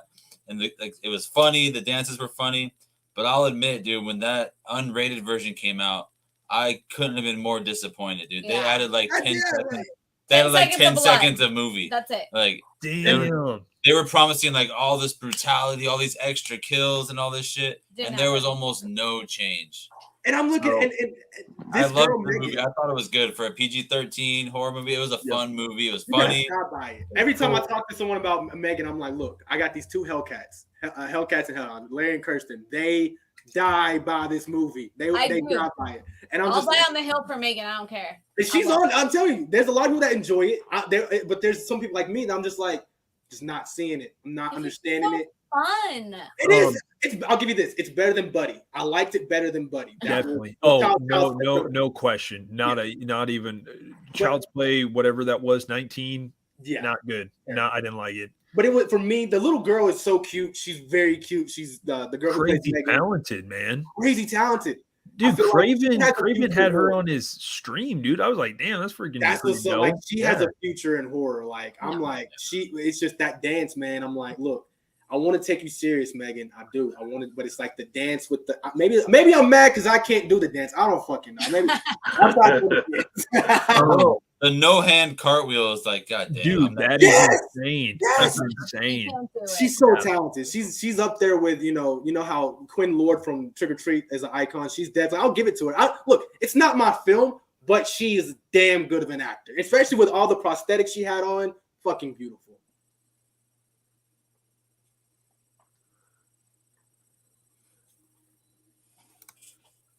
Okay, besides the Den by Dawn reference, my favorite. Ellie sings the same song to Cassie that Heron sang to her daughter in Evil Dead 2. I don't. Okay, Evil I didn't catch that. sang to her daughter in Evil Dead 2. Dang, man, and you on that shit? Yeah, I'm trying to even think what she means. My bad. Do you guys know what she's talking about? I know the song. I just don't know the Evil Dead. I didn't know when she sang it in Evil Dead 2. Gotcha. It was like a little Maybe it's lullaby. been too long You since I've know, seen it's Evil Dead like 2.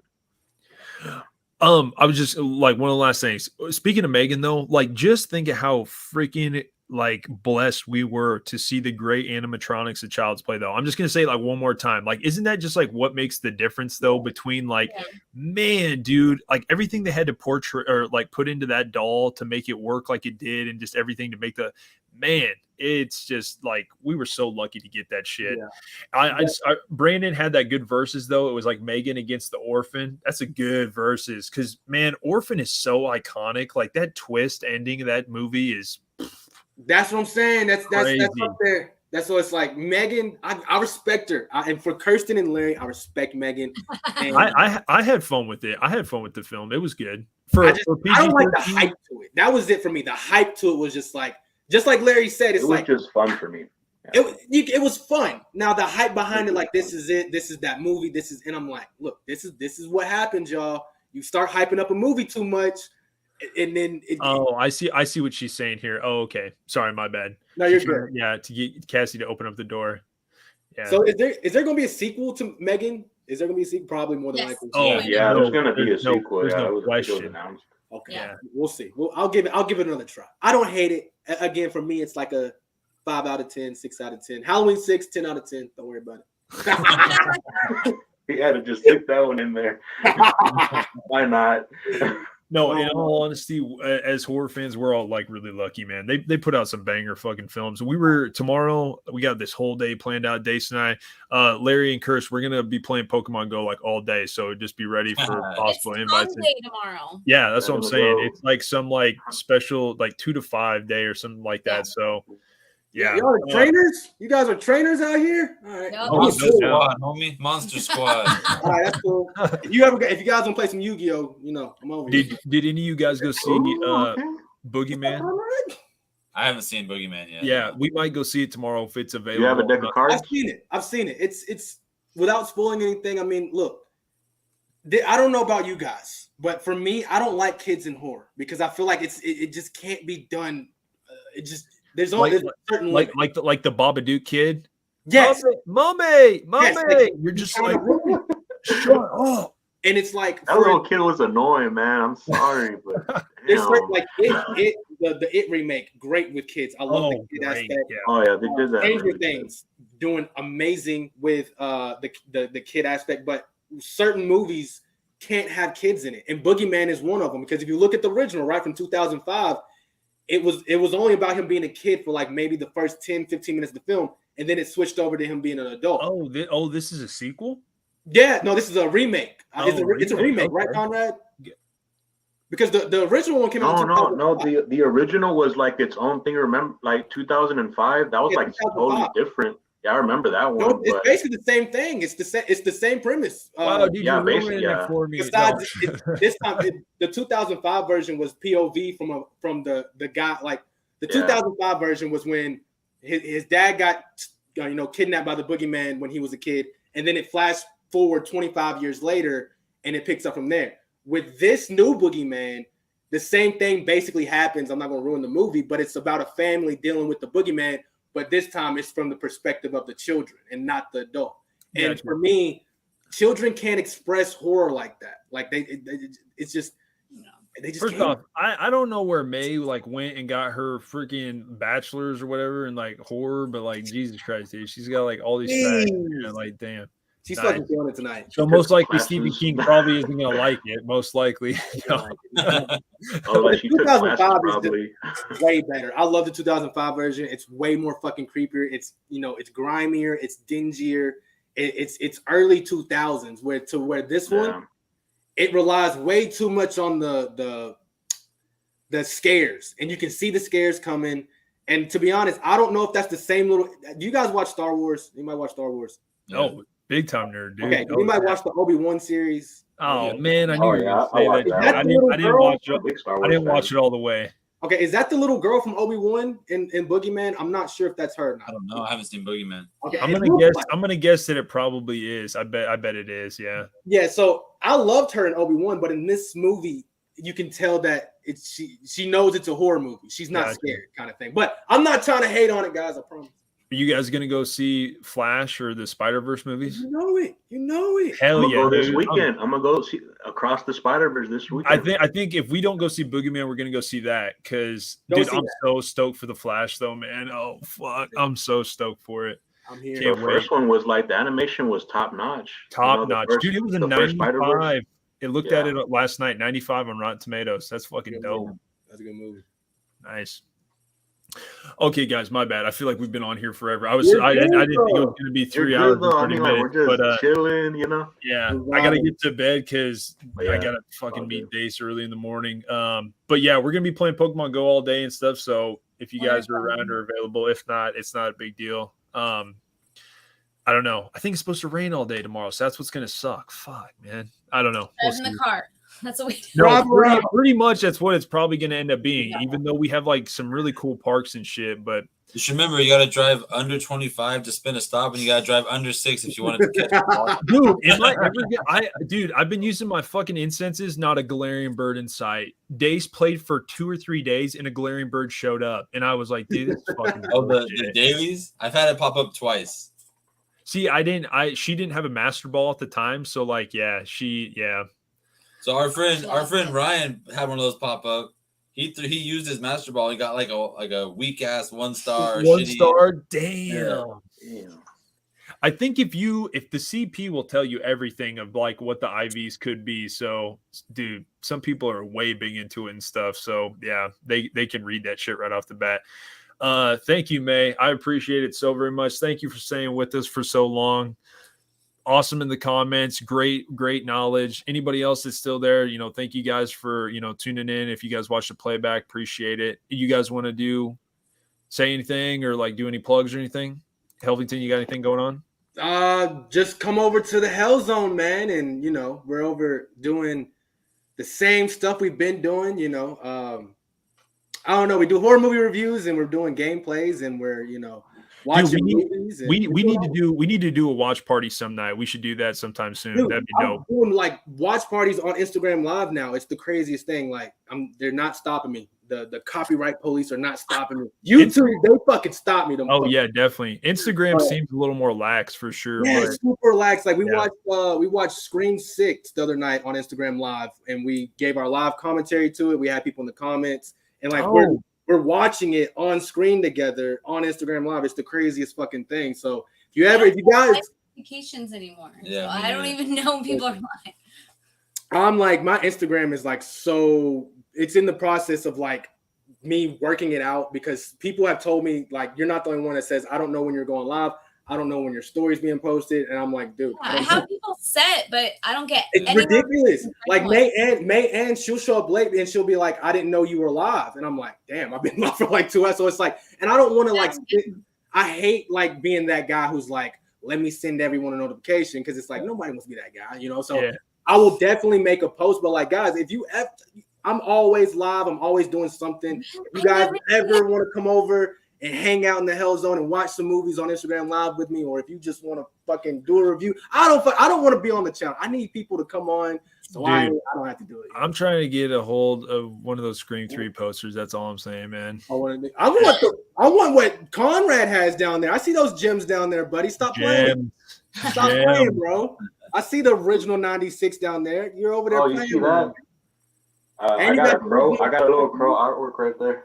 I need that. Yeah, dude. I'll send you the 3 right now. That's a minty. That's from what 2000, year 2000. That's 2000, baby. I'm telling you, man. That's you come take it. Nah, I'm just kidding. I'm coming. I'm on my way. Well, you're in Texas, right? I'm on my way.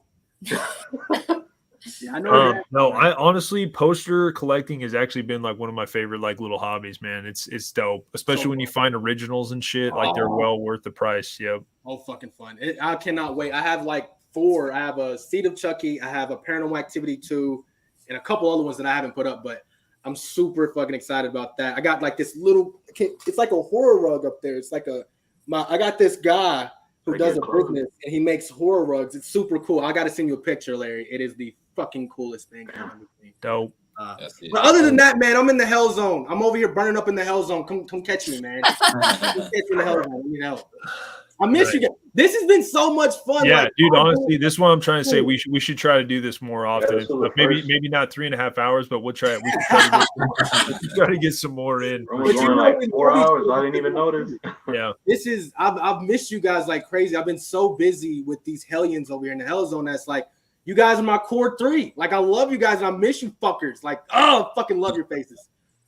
Yeah, honestly, it like I know it sounds like crazy, but like literally, I've been so busy at the beginning of this year and All shit. of you Like have. it literally I watched all like of just it. like started calming down now that like summer's kind of reached and stuff, and it's just like okay, now we kind of settled down a little bit. So Yeah, I've been working like crazy too. Like I watch everybody. I know what you're doing. I know what you're doing. I know what you're doing, and I'm proud of all you guys. Like seriously, Anthony, I'm seeing your journey when it comes to this thing we call life.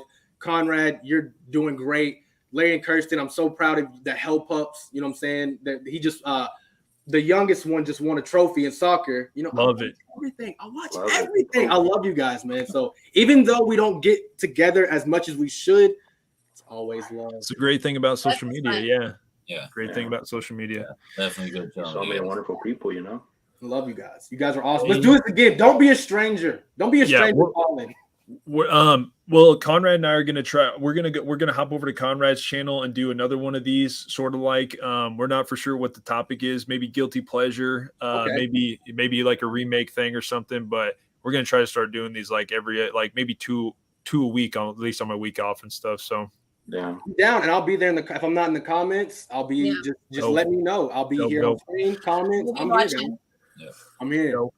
But again, thank you guys for all being here. I very much appreciate it. Again, everybody in the comments, May, if you're still there, I appreciate it. Everybody, again, we'll leave you at that, and we'll see you guys on the next one. All right, Bye. guys. Hey, All right. get the fuck out of here.